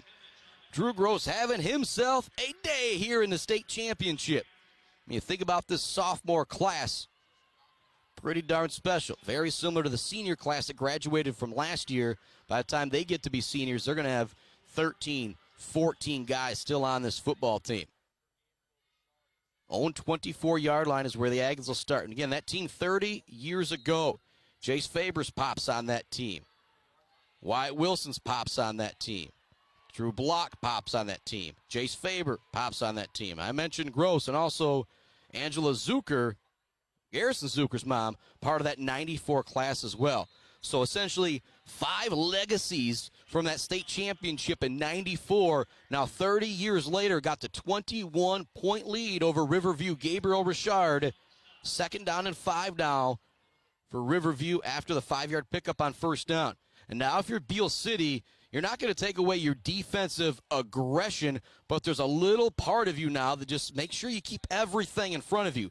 3 scores is going to take a long time with the way Riverview has been able to move the football. Send a man in motion, fake the jet sweep, hand it off to Calhoun up the middle. He's hit right away, gets away from a man in the backfield, but it still tripped him up a bit. That was Gross in the backfield. Elias and Locke kind of combine on the tackle after a decent pickup. A good job by Calhoun. He was kind of tripped up in the backfield. Just did a good job keeping those feet charging forward to pick up yardage. And we had our Woods household pregame, a little abbreviated because I got here a little late, and this guy, small town guy trying to navigate Detroit's never good. I'll show a shout out to our friends at Weefrich Financial. Zaid Batchelder, baller of the game, something we're going to start talking a whole lot about here. Here's the pitch to the outside to Calhoun. McKinney's got to make the tackle. He does. Still going to be first down yardage on third down, but a really tough spot there with the speedy Calhoun in the open field. And now we do have a player down. It is the senior McKinney, and they're actually going to say that Calhoun did not get that first down. But McKinney comes out of this game. That's a big deal. And I think they are looking to move the chains now, waiting to see if they're going to give him the actual first down. It does say first down and 10 up on the deal, but McKinney down right now, just what you don't want to see in this situation.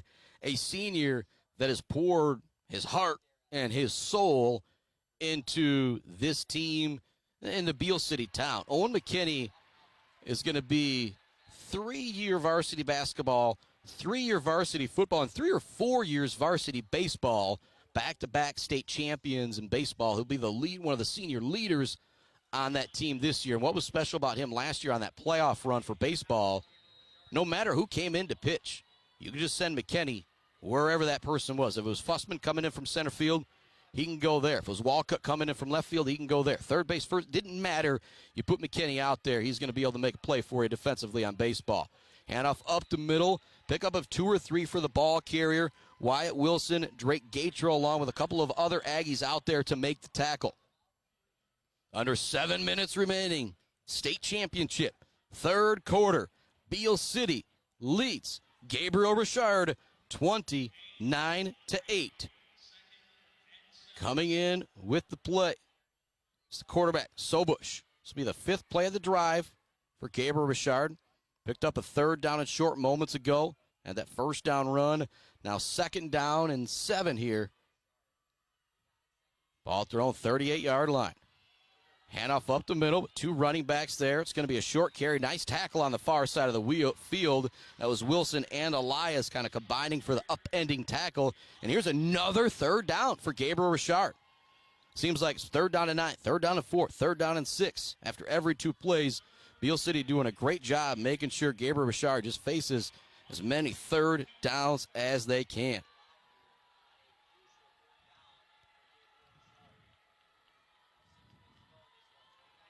Here we go. Pistol formation with an I formation behind the quarterback. They hand it off. It's going to be really close to first down yardage. Spinning around and bringing down the ball carrier with Zucker and McDonald. We'll see if they give him first down yardage or not. It's going to be mighty close. They're actually going to come out and measure this one, I think. And I think they're going to be a bit short. If you're Gabriel Richard, probably have to go for it here. And, man, Beal City's been really strong up front. Right now I see Irvin and Hooks out there at the defensive tackle positions, Locke and Gross at the defensive end positions. And waiting to see if it's going to be a first down or not. It's really close. It is a chain link or 2 away. So that's going to bring up 4th down, and you have to go for it here. I think if you're Gabriel Richard. 5:50 left, 3rd quarter, down 3 scores. Calhoun's coming back into the ball game. Really surprised we haven't seen him much out there carrying the football. They're actually going to measure it again here. And it's still just a smidgen short. You think about that Zaid Batchelder, baller of the game. Drew Block with a couple big touchdown runs. McKinney with a couple touchdowns himself. Drew Gross made some nice blocks out there defensively. Here we go, 4th down and an inch. They're going to line up in the pistol. 2 running backs behind the quarterback. It's going to be a run all the way for the QB. He just barely gets first down yardage. Nice job by Drew Gross getting into the backfield to make Sobush change direction. Aaron Locke was able to bring him down after a short game, but it's just enough for Gabriel Richard to move the chains. And after this game, obviously not going to be able to be down on the field with the team. But whether it's later today, meeting them back at the school, or tomorrow heading out to school to chat, Monday heading out to the school to chat with the boys, you know we're going to be breaking down this game a whole lot. Throw over the middle. It's caught on the nice slant route. There's great patience from the quarterback there. It looked like he was throwing it right at a defender for Beal City, but he waited another moment and hit Chris Vigors on the slant for the first down. And so Gabriel Richard moves the chains here. 5:10 left third quarter. They're now in Beal City territory at the 41. And for the Aggies, again, keep everything in front of you. That clock is now your friend with that 3-score lead here in the third quarter. Gabriel Richard starting to get to that Lloyd Christmas. You're telling me there's a chance. But if they score here, they're right back in this ball game. Fake the handoff to Calhoun. Give and chase in the backfield is Locke. He brings him down. Locke with the sack of Sobush in the backfield. Man, Locke has just made play after play after play. A big Locke sack there is going to make it 2nd down and 12. And that's the first time we've really seen Sobush kind of rein in there in a big play for Mr. Aaron Locke. I was going to say Drew Block. Again, Block and Locke. A few years ago, you had Ethan Locke blocking for Cade Block. Now you've got Aaron Locke blocking for Drew Block. A little bit of a tongue twister there. It's going to be the same formation, pistol with an I formation behind the quarterback. Be a run all the way for the quarterback. Does a good job pushing the pile forward to pick up a couple extra yards. That's the 10th play of the drive there for Gabriel Richard. They've only picked up 3 first downs. It has been tough sledding, so the Beal City defense continues to play fantastic. 3rd down and 7 for Gabriel Richard. 4-down territory here. And I've said it a few times, kind of expect them to keep it on the ground here, but they have not necessarily done so on these 3rd down and 7 situations. They got confidence to throw for it on 3rd and 7 and 4th and 7 if they need to. Sobush has been effective running the football. We'll see if the quarterback goes for another carry here. Hands it off now to the fullback, and he's got nowhere to go. It's brought down after a gain of 2. So the 12th play of the drive that is coming up is going to be 4th down and 3 or 4 for Riverview. Gabriel Richard. And you start to think about that Zaid Batchelder baller of the game. You've got the 2 touchdowns for McKinney. You got the 2 touchdowns for Block. Kyler Smith running the show at quarterback. But a defensive play right here. Oh, boy. Somebody needs to step up for Beal City. And if they do, again, Miss Momentum's already wearing the white and blue, but she might put on a helmet if Beal City can get a stop here. 4 wide for the quarterback, Sobush. You got to watch him running the football now. Calhoun's in the backfield with him. He's going to be a blocker. Quick throw over to the far side of the field. It's going to be complete. Wide receiver turns it inside. He's going to have 1st down yardage. And Garrison Zucker kind of did what he had to do. He went in to try and make the tackle to not allow the 1st down. But a good job by the speedy wide receiver to get away from the tackle to pick up 1st down yardage. Again, there's that confidence throwing for it on 4th down. They're not afraid, and that was Lesko with the catch. The first time he's really gotten loose since the 3rd play of the game, the lone touchdown for Gabriel Richard. But now if you're Riverview, you're in the red zone.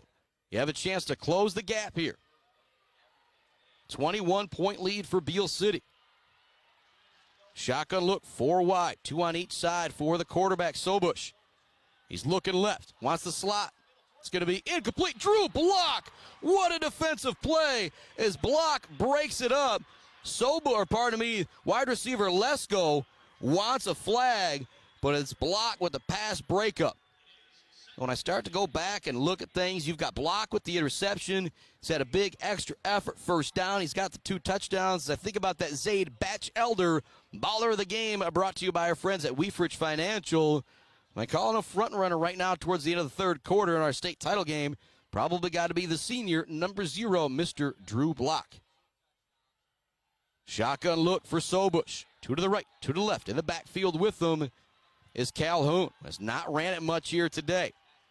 Now they try and throw it out to him on the little HB sweep, I'm going to call it. He gets away from one man, jukes another guy. He's inside the 5. He's tackled hard by Kane Hooks.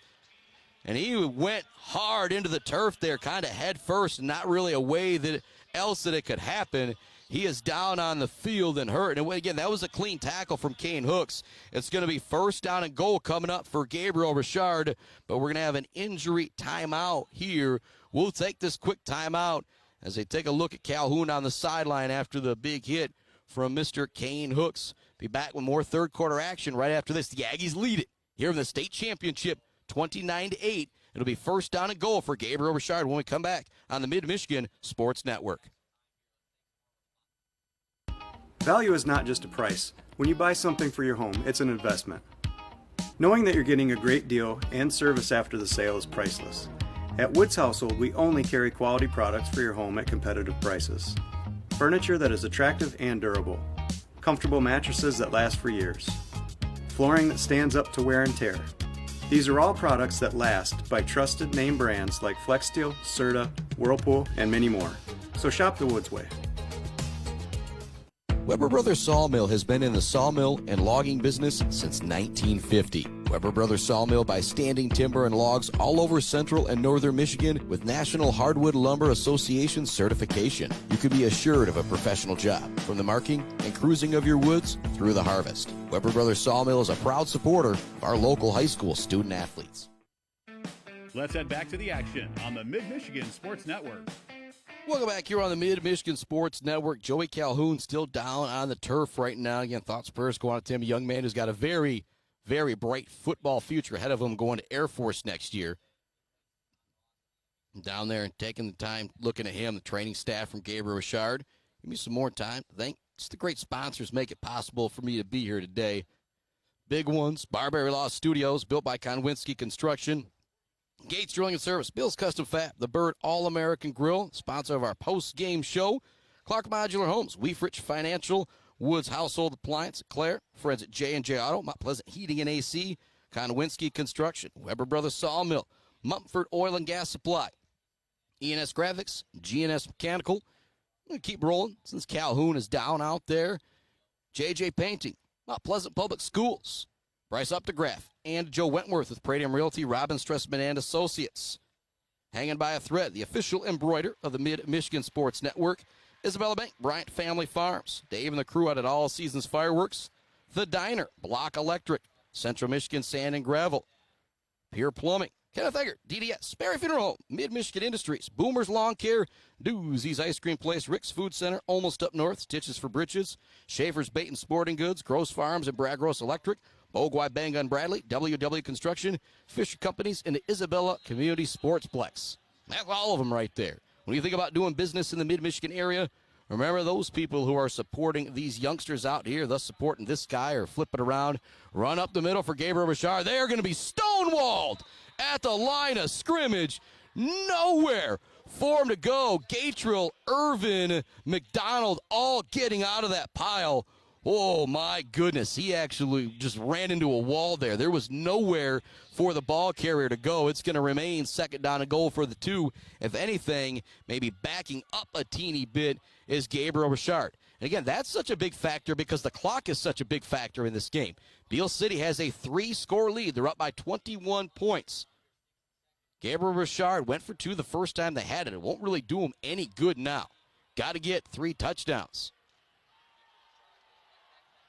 Back to their kind of normal formation, the pistol and the running back on each side of the quarterback, and he's into the end zone. Touchdown on the 15th play of the drive. Yes, I said it. The 15th play of the drive is how long it takes them to score, but you get into the end zone, and scoring on the play is Sobush. They had not scored since the 3rd play of the game. Now they get back on the board. 47 seconds left in the 3rd quarter. Right now it's a 15-point lead for Beal City. Again, you stop these 2-point conversions, 3 touchdowns, that's only 18 points. You're down by 21 if you're Gabriel Richard. You need to get at least 2 of these, essentially. They're going to come out in their pistol formation, 1 running back to each side of the quarterback, and lined up as the deep back now. It is no longer Mr. Calhoun as he is out of the game with an injury. It is Chris Vigors, who has had a solid game for Gabriel Richard. Again, this is a big play here on this 2-point conversion, because right now it's a 15-point lead, and it doesn't look like Gabriel Richard wants to kick in this game. And right now, coach having discussion with the white hat on the sideline here. And every scoring play is eligible for review here at the MHSAA Finals. And so that might be what they're making sure happened there, that he got into the end zone. And when it was a close play, Judge did stick his hand up right away, signaling touchdown. Like there wasn't any delay or anything, but wait to see the exact call right here. And if they're not in, I believe that would bring up third down in goal, the 1 yard line. The push we saw on the first goal line play. You wouldn't mind it if you're Beal City. Make them come out there and do it again. And then again, the clock is a factor. Just 47 seconds left in the third quarter. Beal City leads it 29-14. A state title is on the line here at Ford Field. A little French toast and football on the Mid-Michigan Sports Network. The 9:30 a.m. kickoff. And Beal City came out gangbusters. They gave up the touchdown after 3 plays on the nice pitching catch from Sobush to Lesko. But since then, it's been all Beal City. Drew Block, Owen McKinney, both with a pair of touchdowns for the seniors here on Ford Field. Just a special feeling it's got to be to run into that end zone that says Lions. And the call is confirmed. The TD is good for Gabriel Richard. Here comes an all-important 2-point conversion. Okay, if you're Gabriel Richard, you don't get this one, you're going to have to get both of them next 2 times around. They're going to throw it. Sobush now rolling to his left. It's going to be incomplete. Throw is in the ground. Great defense from Beal City. The 2-point conversion is no good. So Sobush with the TD, but the 2-point, no good. And so our score is 29-14. So again, when I say you got to get them both if you're Riverview Gabriel Richard, you get stopped on your next 2-point conversion, the score is going to be 29-20. It remains a 2-score game. That is why kicking field goals can become such a big factor in high school football. In particular, the farther you go and you start to play against better and better competition. Beal City is going to get the football. 47 seconds left to go in our third quarter. I feel this is a situation, if you're Beal, you got to watch out for that onside kick from Riverview Gabriel Richard. You got to be ready for it. And as I say that, it's going to be Zucker, it's going to be Elias, it's going to be Gatrell all across that front line. And back deep to receive the kick is the speedy Avery Small, not Austin Small, his younger brother, the sophomore Avery. And it's one of those Avery Small's only job is to get the football and go down with it if they do kick it deep here. It's the hands team out there for Beal City, expecting the possible onside kick here in the third quarter, and lining up like they are going to kick an onside is Gabriel Richard, and they do so, and Zucker just fields it with his great hands right at the 50. And so the Aggies will have it at midfield where they had it to start the game. There's 47 seconds left to go in the third quarter. And Zucker got to get a little credit there for getting the onside kick there. Here we go. It took Gabriel Richard just under 8 minutes to score that touchdown. They got at their own 24 with 8:30 left in the third quarter. It took them 15 plays to go the 76 yards. 2-point conversion, no good. The Aggies lead it by 15, 29-14. Late moments of this third quarter here in our state championship game. Fake it to the man in motion. Drew Block now gets the handoff up the middle, and he's got 6-7 yards on first down once again. And that's just such a big difference going back the last 2-3 weeks with Beal City. You try and run it up the middle against that Fowler, against that Iron Mountain, against that Maple City Glen Lake. There was a lot of resistance. There's not a lot of resistance out there with this Riverview Gabriel Richard team running it up the middle for Beal City. And I go back to watching film on the NFHS network with Gabriel Richard and Decatur. Decatur had some big bodies out front. So maybe this did turn into just a better matchup for Beal City as they are in control right now. They will not have to run a play here as we head to the fourth quarter in a game that's been all Beal City ever since the third play of the game. We're heading to the fourth quarter. State championship football. Beal City leads 29-14. Back with the fourth quarter right after this on the Mid-Michigan Sports Network. Konwinski Construction offers a full range of construction services on small and large projects. Konwinski Construction is a leader in the community and are proud to support those student athletes who will be leading our community tomorrow. Konwinski Construction on Gover Parkway, Mount Pleasant. Mount Pleasant Heating and Air Conditioning has been family-owned and serving Mid-Michigan since 1962. They're dedicated to providing the best possible solution for your home or business. Mount Pleasant Heating and Air Conditioning is locally owned and supports our local community. For all of your heating and air conditioning needs, call Mount Pleasant Heating and Air Conditioning at 989-772-2881. Let's head back to the action on the Mid-Michigan Sports Network. Welcome back inside the Mid-Michigan Sports Network. Big shout to my main man, Sean Powers, who did some of those intros, re-intros for me. Him and the crew at Mid-Michigan Industries, sponsors here of what we do at the Mid-Michigan Sports Network, is we're big sponsors. What Mid-Michigan Industries does here in the Mid-Michigan community. Working together for inclusive communities. We'll have that music in the park again this summer. So much fun. Little kicking contest going on right now for Beal City and Riverview Gabriel Richard. But right now, the contest on the field is what it's all about. Beal City has the football. 2nd down and 2.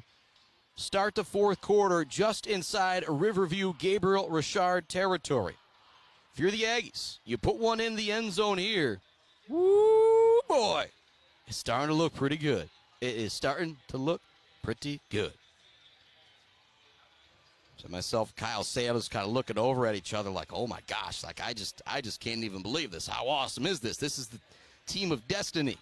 30 years ago, Beal City wins its first state title. Brad Gross at quarterback. Wes Wilson, couple touchdowns out of the backfield. Fast forward 15 years ago, their second state title in the year 2009. Fast forward 15 more years, Beal City 1 quarter away from winning their 3rd state championship, all 3 of them 15 years apart. Again, you think about this Beal City Aggie squad, I think it really makes it a little bit scary, so I'll just run through it. Drew Block, Owen McKinney, Austin Small, Kyle Martin, Neil Finnerty,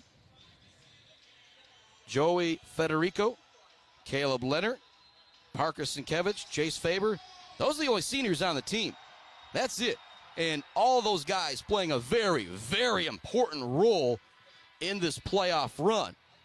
But, man, you think about those sophomores that I've mentioned a bunch. Locke, Elias, Gross. There's going to be so many guys coming back. Small, who just mentioned moments ago. They had back deep to receive the kick, shows the speed he has. Here comes Beal.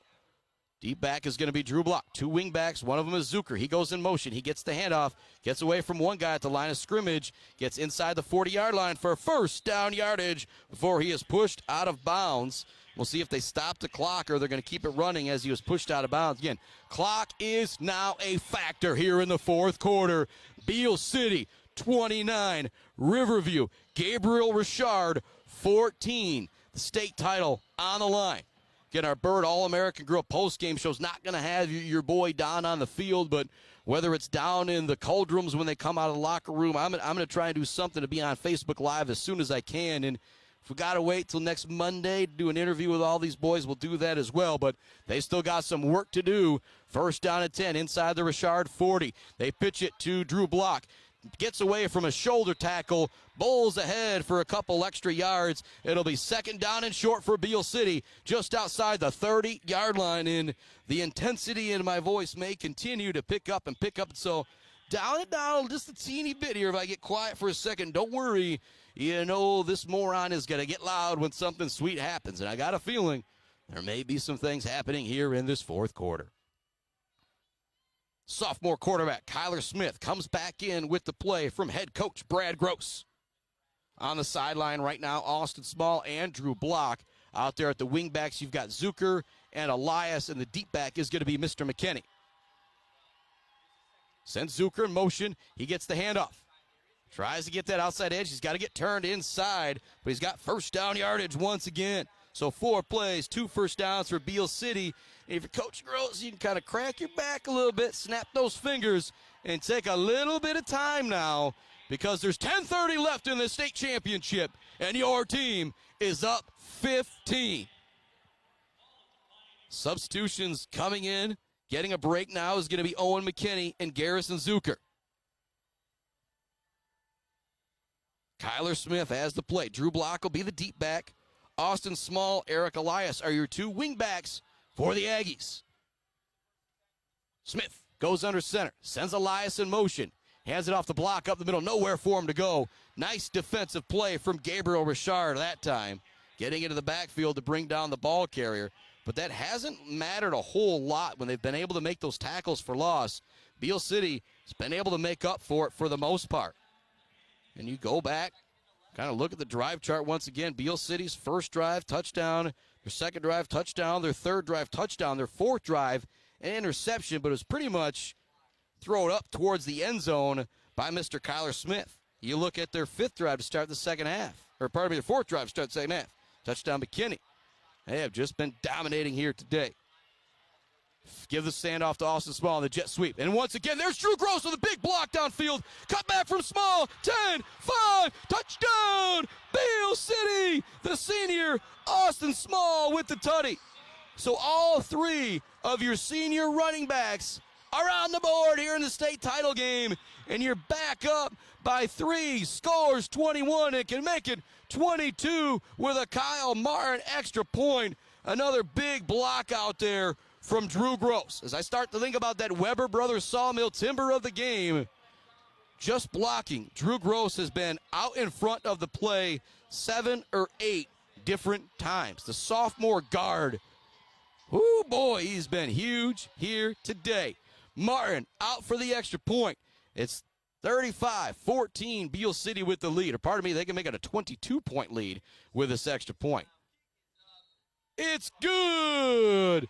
36-14. We're back to a 3-score game, and also Riverview Gabriel Richard is going to need some 2-point conversion help as well if they are able to somehow make it happen. 9:14 left to go in the fourth quarter. Gabriel Richard's going to get it back, but it's all Beal City right now.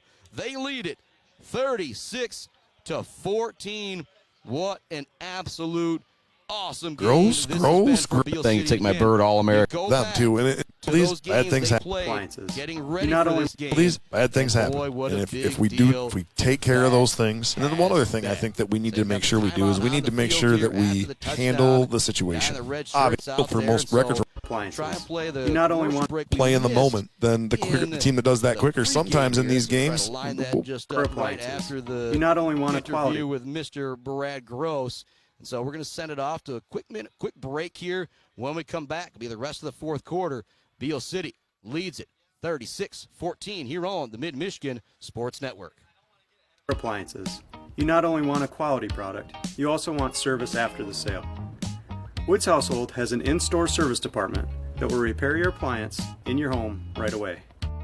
So no useless phone calls to a big box store hoping to get some answers. And no waiting for weeks to get a repair on your appliance. Shop the Woods way. We take care of our customers. Pure sportsmanship is the most important thing in high school sports. When it comes to your home or business, Pure Plumbing just might be the most important thing. If your plumbing isn't pure, don't worry, no one needs to see the other angle. For Pure Plumbing, call 989-644-8928 or visit mipureplumbing.com. Welcome back to it here on the Mid-Michigan Sports Network. And shout out to those folks didn't necessarily get all that commercial love in the pregame, but we've been talking about our great sponsors all game long. JJ Painting, just saw love for Pure Plumbing, Kenneth Egger, DDS, Isabel Community Sportsplex, and all of our other great friends. Kickoff is going to be fielded at the 34-yard line by Gabriel Richard. That is where they will start with the football. There's 9:13 left in our fourth quarter. Our Beal City Aggies are dominating. They lead it 36-14. Oh, boy. Got your Bird All-American Grill post-game show coming up. We'll talk about the Zaid Batchelor baller of the game, the Bills Custom Fab fabrication of the game. Think about that Weber Brothers Sawmill assist of the game. Gabriel Richard with a great first throw, but You know, we're talking about Kyler Smith to Owen McKinney on the big touchdown catch in the first half. Flag. It's going to back up Gabriel Richard 5 yards here to start this drive. Again, right now, Beal City is just in control of this one. Again, you look at their 3 drives in the first half. Touchdown for McKinney. Touchdown from Block. Touchdown for McKinney. Then an interception just very, very late. For Smith, they just been in control, moving the football all game long. Neither team has punted. Oh, going up over the line, trying to make a play was Gabriel Richard. And who's there? Guy who's the front runner for our Weber Brothers Sawmill Timber of the game here in the state championship, Mr. Drew Gross, upending the ball carrier that time. He has been unbelievable. And again, Joey Calhoun has not been able to do anything. The Air Force commit has 10 carries for 43 yards. Slide over and look at Beal City. The senior McKinney, 12 for 85. Drew Block, 15 for 80 and a pair of touchdowns. Zucker, 6 for 59. Small, 4 for 41 and a tutty. Aggies owning the ground game here in the state championship. Man in motion for Richard. Pump fake. Giving chase is locked to the quarterback, Sobush. He now reverses field. Now reverses field again. Throw over here to the near side. It's caught. Zucker's there, and it was so far behind the line of scrimmage after the completion, that's going to be a loss on the play. That's going to bring up 3rd and a mile now for Gabriel Richard. Everything going the way of the Aggie, as I've said sometimes on this playoff run. Again, you think about this Aggie squad. Traveled over 1,000 miles before the trip to Ford Field. Opened up district play, blasting Frankfort. Then went and won 21-14 at Maple City Glen Lake. Then went north of the bridge to win 14-7 at Iron Mountain. Then won a game for the ages, 17-16 versus Fowler. Now just dominating here against Gabriel Richard in the state championship game. Quick throw long to Lesko. It's going to be incomplete. He had the football in his hands and lost it. Going to get some love from Coach Gross on the far side of the field. That's one of those Coach Brad Gross. Good effort there, man. You can't help but applaud the effort of Lesko trying to come up with that one. But now it's 4th and a mile. And if you're Gabriel Richard, you're down 3 scores with 8 minutes left to go in the game. You got to go for it. But if you don't get it, you're giving the ball to Beal City at your 24-yard line. So this is not the ball game here. But if Gabriel Richard doesn't get this, watch out. It could be tough. And they will line up to punt the football. If you're Gabriel Richard, you don't have much of a choice. Now you're at the point where you got to see some type of mistake from Beal City if you want to win this game. It's actually going to take a Beal City bounce as well. That's the type of day it's been. The ball bounces back towards midfield on the punt. Our first punt of the ball game. And let me just say this. The Aggies have the football. 8:03 left in the ball game. They lead it big, 36-14. Say, I've been able to see a couple baseball state championships. I've been able to see a girls basketball state championship. But the pantheon of high school sports is the high school football state championship. And so to be here to see this on our first inaugural season of the Mid-Michigan Sports Network, pretty darn special. And as we've got a break out on the field with the red hat out there, I'm going to take some more time to give some love to some of these sponsors. I mentioned Mount Pleasant Public Schools. They are hiring bus drivers right now. Also, all schools need parapros and substitute teachers. Go to willsub.com to start getting signed up for that. And if you'd like to be a bus driver, head to mtpleasantschools with an S.net. And again, substitute teaching, some people are like, oh my gosh, how in the world would you do that? And then I'm like, you go to a school like Beal City, say any of the 6 schools I'm talking about, from Ithaca to Clare, Shepherd to Mount Pleasant, Sacred Heart to Beal City. All those schools just have wonderful kids in there. And so looking to wait, pick up some extra hours, substitute teaching, not a bad way to do so. And more love going out. J&J Auto Collision Report. We've talked about that a bunch. Wyatt Wilson with some big hits. Reese Hooks, pardon me. Kane, his older brother, Reese Hooks with a big hit out there as well. What a game it's been for Beal City. They're 8:03 away from the state championship. You know, in that huddle right now, Coach Gross is just kind of doing a pump it down a little bit here. Let's get ready to go. There's still a lot of time left in this game, and we saw the explosion from Gabriel Richard to start the game. They've got the ability to go deep and go long, but ever since that first touchdown, whether it's been Zucker or Drew Block in coverage, they've done a really nice job on the speedy Lesko. Aaron Locke's going to be lined up at wide receiver. Drew Block's going to be the deep back. Your two wing backs are going to be Austin Small and Owen McKinney. Also out there at tight end is Mr. Drake Gabriel. Block lined up at fullback. See if they send a man in motion here. They do send McKinney in motion. He'll be a lead blocker now for Drew Block. Block falls down to the 40-yard line. Pick up a 4 or 5 on first down. And if you're Beal City, you're going to start to let that clock run as far as it can go.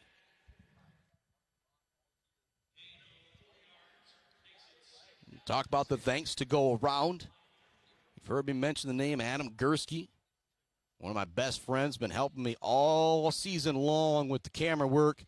When I've been up in the press box, he's been down there in the cold in the playoffs. You wonder why we got such great footage, some great highlights right down there on the field. It's because my main man, Adam Gursky. Big shout out to him for being able to help me this football season, along with Bob and Julie for watching his dog and whatnot to make sure we can do some of these long trips. Drew Block with a handoff. He's going to be stopped before the first down. Bring up 3rd down and 1 for Beal City. But again, if you're Beal, you got 2 plays to pick it up here. We're now going to be under 7 minutes remaining in the 4th quarter. And it's hard for me not just to start jumping up and down right now because, oh, man. As I said, I've seen the baseball state championship, seen the basketball state championship, but not yet the football. And right now, it's heading in that direction for these Aggies. Kyler Smith goes under center. Drew Block lined up in the backfield. You got the 2 wing backs to the far side. They've ran it that way a whole lot. They do. Leonard getting out there to make a big block to spring. Drew Block, he's now inside the 20-yard line before he goes down. Leonard with a great pull from his tackle position. You've heard me talk about Gross and Wilson being out in front of the play here today. Leonard with a great job getting out in front of the play. The senior laying the lumber there. As we talk about that Weber Brothers sawmill timber of the game. 1st down and 10 for Beal City. The clock continues to churn. 6:22 left in the 4th quarter. State championship. Beal City leads it 36-14. Kyler Smith coming in with the play. 12 seconds left on the play clock. He can see it clearly here. And Thomas McCann sending me a message. I prepared these boys for this. First senior class since they started the 5-year winning streak for Beal City Middle School football. Those guys out there putting in the work to win that state championship. Again, we're still a little ways away, but I'm starting to get excited. I'm starting to get goosebumps. I'm starting to get tingly. Beal City with a short run there. It's going to bring up 2nd down. And as I mentioned, Thomas McCann, who called some of the games with me in the regular season in that Frankfurt game, but Boomer's lawn care, not able to make some of those long trips. I know he is here today. You know he's excited. Again, that senior class that I mentioned, Parker Sienkiewicz, Jace Faber, Caleb Leonard, Joey Federico, Neil Finnerty, Kyle Martin, Small, McKinney, Block. That great senior class that started that 5-year run and now looking to win a state championship as Garrison Zucker has a nice carry over to the far side of the field. It's going to bring up another 3rd down and short. But again, the clock just continues to move, and there's nothing Gabriel Richard can do about it. We're under 5 minutes remaining in our state championship game. The Aggies are up 22, and they're threatening to score again. Are you kidding me? 21-14 in Glen Lake, 14-7 in Iron Mountain, 17-16 at Ithaca versus Fowler. And now the state championship, 36-14. Holy moly, how the Road Warriors are prepared for this one and how those tough games have prepared them for this state championship. Kyler Smith fakes the throw. It's not open, so now he's got to run it all the way. There's nowhere for him to go. And one thing that's crazy to think about right now, 22-point lead. If you get a field goal on this possession, Gabriel Richard is down 4 scores as we go under 4 minutes remaining in the 4th quarter. 4th down here for Beal City. Does not look like they're going to send out the kicking unit. They're going to go for it here. This is pretty much the game. If Beal City picks this up, runs 2 more minutes of clock, Oh, boy. True block is the deep back. 4th down and 1. Gabriel Richard has to get this stop to save their season. Man in motion. Block gets it. He's got it. First down, Beal City. And now they're going to be able to run the clock to a point where there is nothing Gabriel Richard is going to be able to do. It's 1st and goal, Aggies. 3:36 left to go in the 4th quarter. They lead it 36-14. And I start to go back just to even that COVID year and those guys that could not go up to Joburg, from Aiden Mendel, Ethan Locke, Jake Gross and the crew. And you think about the deep runs the last couple years, that senior class from last year. Bennett Gildy, Kyler's older brother, Caden Smith, Jack Fussman, Jamison Latham. Oh, man, just so many guys who I know are here on that far side of the field right now that just got to feel like they're still out there on the field watching these young men put in this work. Timeout on the field, 3:09 left, 4th quarter, 36-14, Beal City with the lead. And that was Beal City using a timeout, not Riverview Gabriel Richard. And I absolutely love it from head coach Brad Gross saying, hey, boys, we're here, but it's still not over. It's still not over. You go back and look at that Plano, Texas. You go to YouTube and type in Plano, Texas State Football Championship. You'll see a team that gets like 3 or 4 onside kicks in a row, is able to get down there and score, only to kick it off the last play of the game and have that team run it back on them. So they still lose the game despite getting the 2, 3, 4 late touchdowns. And these state championships are where crazy things can start to happen. But right now, Beal City plunges it in here. It's going to be darn near impossible for Riverview Gabriel Richard. If you know me, I'm a 90s kid. I talk that Dumb and Dumber, Lloyd Christmas. So you're telling me there's a chance, even if it's 1 in a million, it's going to be about 1 in a billion if the Aggies punch it in right here. 1st down and goal from the 6-yard line. Neil Finnerty lined up in the backfield for the Aggies. Sent a man in motion, and Zucker, senior Finnerty, gets the handoff, plunges forward to the 4-yard line to pick up a couple big yards. And Finnerty, a big factor on this team. You might not see him running the football a whole lot, but I feel like he's one of the number one defensive linemen to come in for substitution, and he can pretty much play anywhere on that defensive line. Whether Coach Gross, Coach Anklet stick him in on end, you stick him in the middle, play a little linebacker, he can do anything for you. He's also had some big-time touchdown runs this year, including, I think, a 64-yarder against Houghton Lake in the homecoming game. Finnerty remains in it. Fullback, tailback. Out there at the wingbacks are Zucker and McKinney. Lined up at tight end is Gatro. They're going to pitch it to Finnerty. He's got to get that outside edge. Breaks the tackle. Touchdown! Neil Finnerty! Now all the senior running backs have gotten into the end zone. How cool is that in the state championship? Small's got a TD. Block's got 2. McKinney's got 2. And now fellow senior Finnerty gets into the end zone. And let me just say this. There's 2:21 left in the 4th quarter. State championship. Beal City is up 42-14. Woo-hoo-hoo-hoo, boy. Last week, it's Jordan Hesbrook, Jeremy Woodcock, and a few of the other coaches from Ithaca kind of said to me that state championships being played here on the field today in Ithaca. And I kind of thought, well, I don't know. I always joke about how terrible of a football coach I would be. Those coaches know, and they knew it last week. What I didn't know, it is now 43-14. Beal City is up with 2:21 left in the 4th quarter.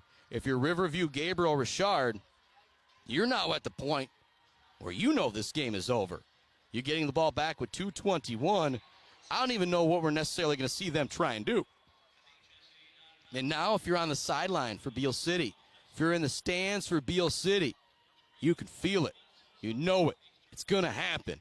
And oh boy, what a feeling it is. A little bit jealous of my buddy Adam Gursky down there on the field right now with the camera. What a time to be an Aggie. 43-14, Beal City with the lead. Coming out to kick things off for the Aggies is the sophomore, Connor Sienkiewicz. 43-14 our score. 2:21 left to go. And again, our sports coverage continues to roll. Monday, we have got high school basketball with Beal City hosting Shepherd girls hoops. And then Sacred Heart basketball also right around the corner as well. And Sacred Heart boys, we're going to be following them a whole lot this year with them going to the state championship last year. Did lose 3 really important players with Luke Taylor, Aiden Halliday, and Mr. Nate Latham, or Mr. Andy, I'm going to say Andy Latham's son, Josh, on that team. So 3 important seniors that you lost, but they got a whole lot coming back offensively with my main man, Noah Zion, Grady Perrette, and Brody Cherry. Again, like I said, high school basketball coverage right around the corner. Mentioned Monday, be there for the action for Beal City. Might be the next night. Night after that, it'll be Sacred Heart and Fulton boys basketball. Mid-Michigan Sports Network, all about the high school sports, and that's just going to continue to roll on and on and on. Handoff up the middle. Nowhere for Gabriel Richard to go. Still great defense being played out there by the Beal City Aggies. 2nd down and 9.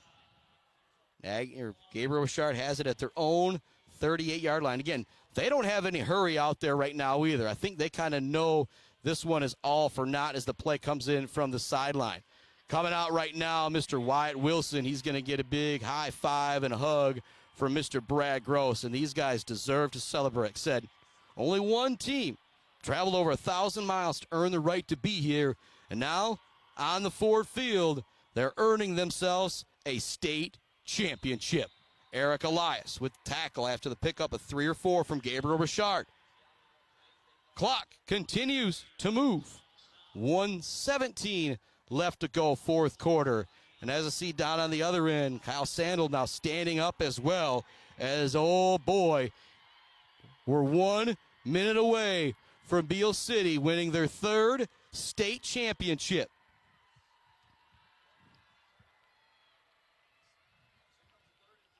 Taking their time to snap it is Gabriel Richard. They're letting the clock run down here. Hand it off to the deep back, looking for some running room. Elias there on the tackle. It will be a 1st down pickup for Gabriel Richard. I think there's just going to be one more snap in this game, and that's going to do it. Gabriel Richard with the 1st. Coming out of the game now is Sobush. He's not going to take the final snap, and he deserves an ovation from the Gabriel Richard fans, and he is going to get it as he played his heart out today. But again, take a look at those all-star players.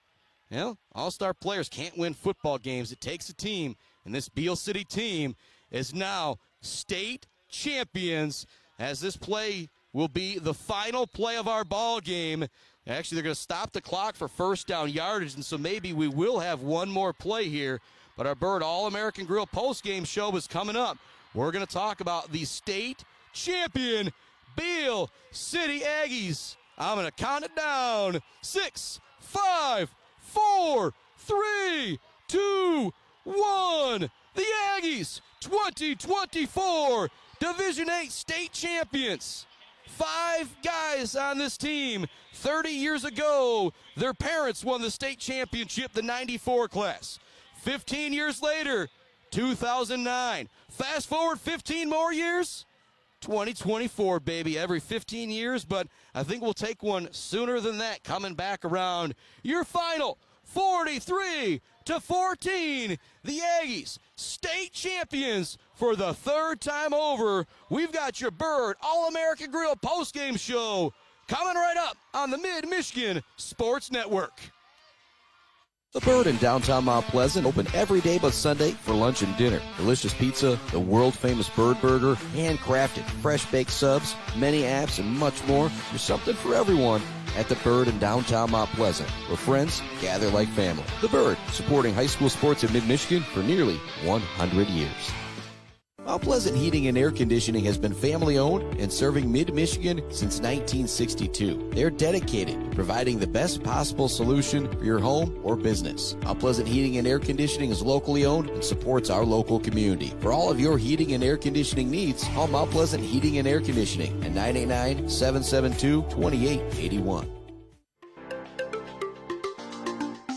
For over 4 decades, ENS Graphics has delivered confidence, trust, and peace of mind by providing their customers with expert service and using state-of-the-art technology. We all know in sports, what's on the inside counts the most. But when it comes to your business, school, organization, what's on the outside does matter. If your business needs anything printed, ENS Graphics can do it. If you want your club, team, organization to look good, ENS can help with that. They take your vision and make it their mission. ENS Graphics, a proud supporter of the Mid-Michigan community and their local athletes. Visit ENS Graphics at their location down in Ithaca or visit their website at esgraphics.com. ENS Graphics, printing all things physical.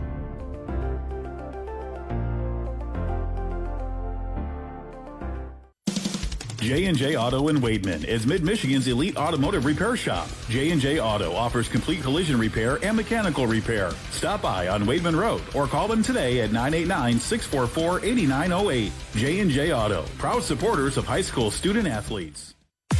Block Electric Company is a proud supporter of local schools and high school student athletes, learning skills in and out of the classroom to lead our communities tomorrow. Good luck to all student athletes from Block Electric, and go Aggies! Let's head back to the action on the Mid-Michigan Sports Network.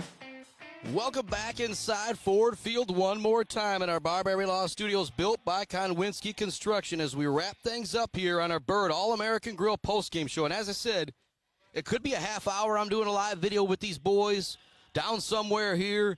It could be tomorrow. It could be Monday when I'm catching up with them. But you know I'm going to catch up with this Beal City Aggie team to talk their state championship win. And some accolades to go around for this victory. You think about the Weber Brothers Sawmill Timber of the game. How many times did I say Drew Gross out in front with a big block to spring somebody for a bigger play? Drew Gross, our Weber Brothers Sawmill Timber of the game. Beal's Custom Fabrication of the game. That's where it gets tough, because I don't really know where you could go. You could go with a whole lot of plays. I mean, Zucker wasn't a touchdown run, but he had that big run on 3rd down and 9. But I think I've got to go to the 4th down fade pass. Kyler Smith to Owen McKinney for our Beal's Custom Fabrication of the game, and our Mumford Oil and Gas Supply assist of the game. That kind of leaves one thing left to talk about. That is our Zaid Batchelder baller of the game. We'll talk about it right after Zaid's song.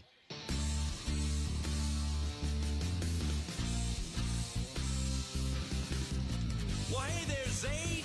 This song of love is just for you. So turn it up.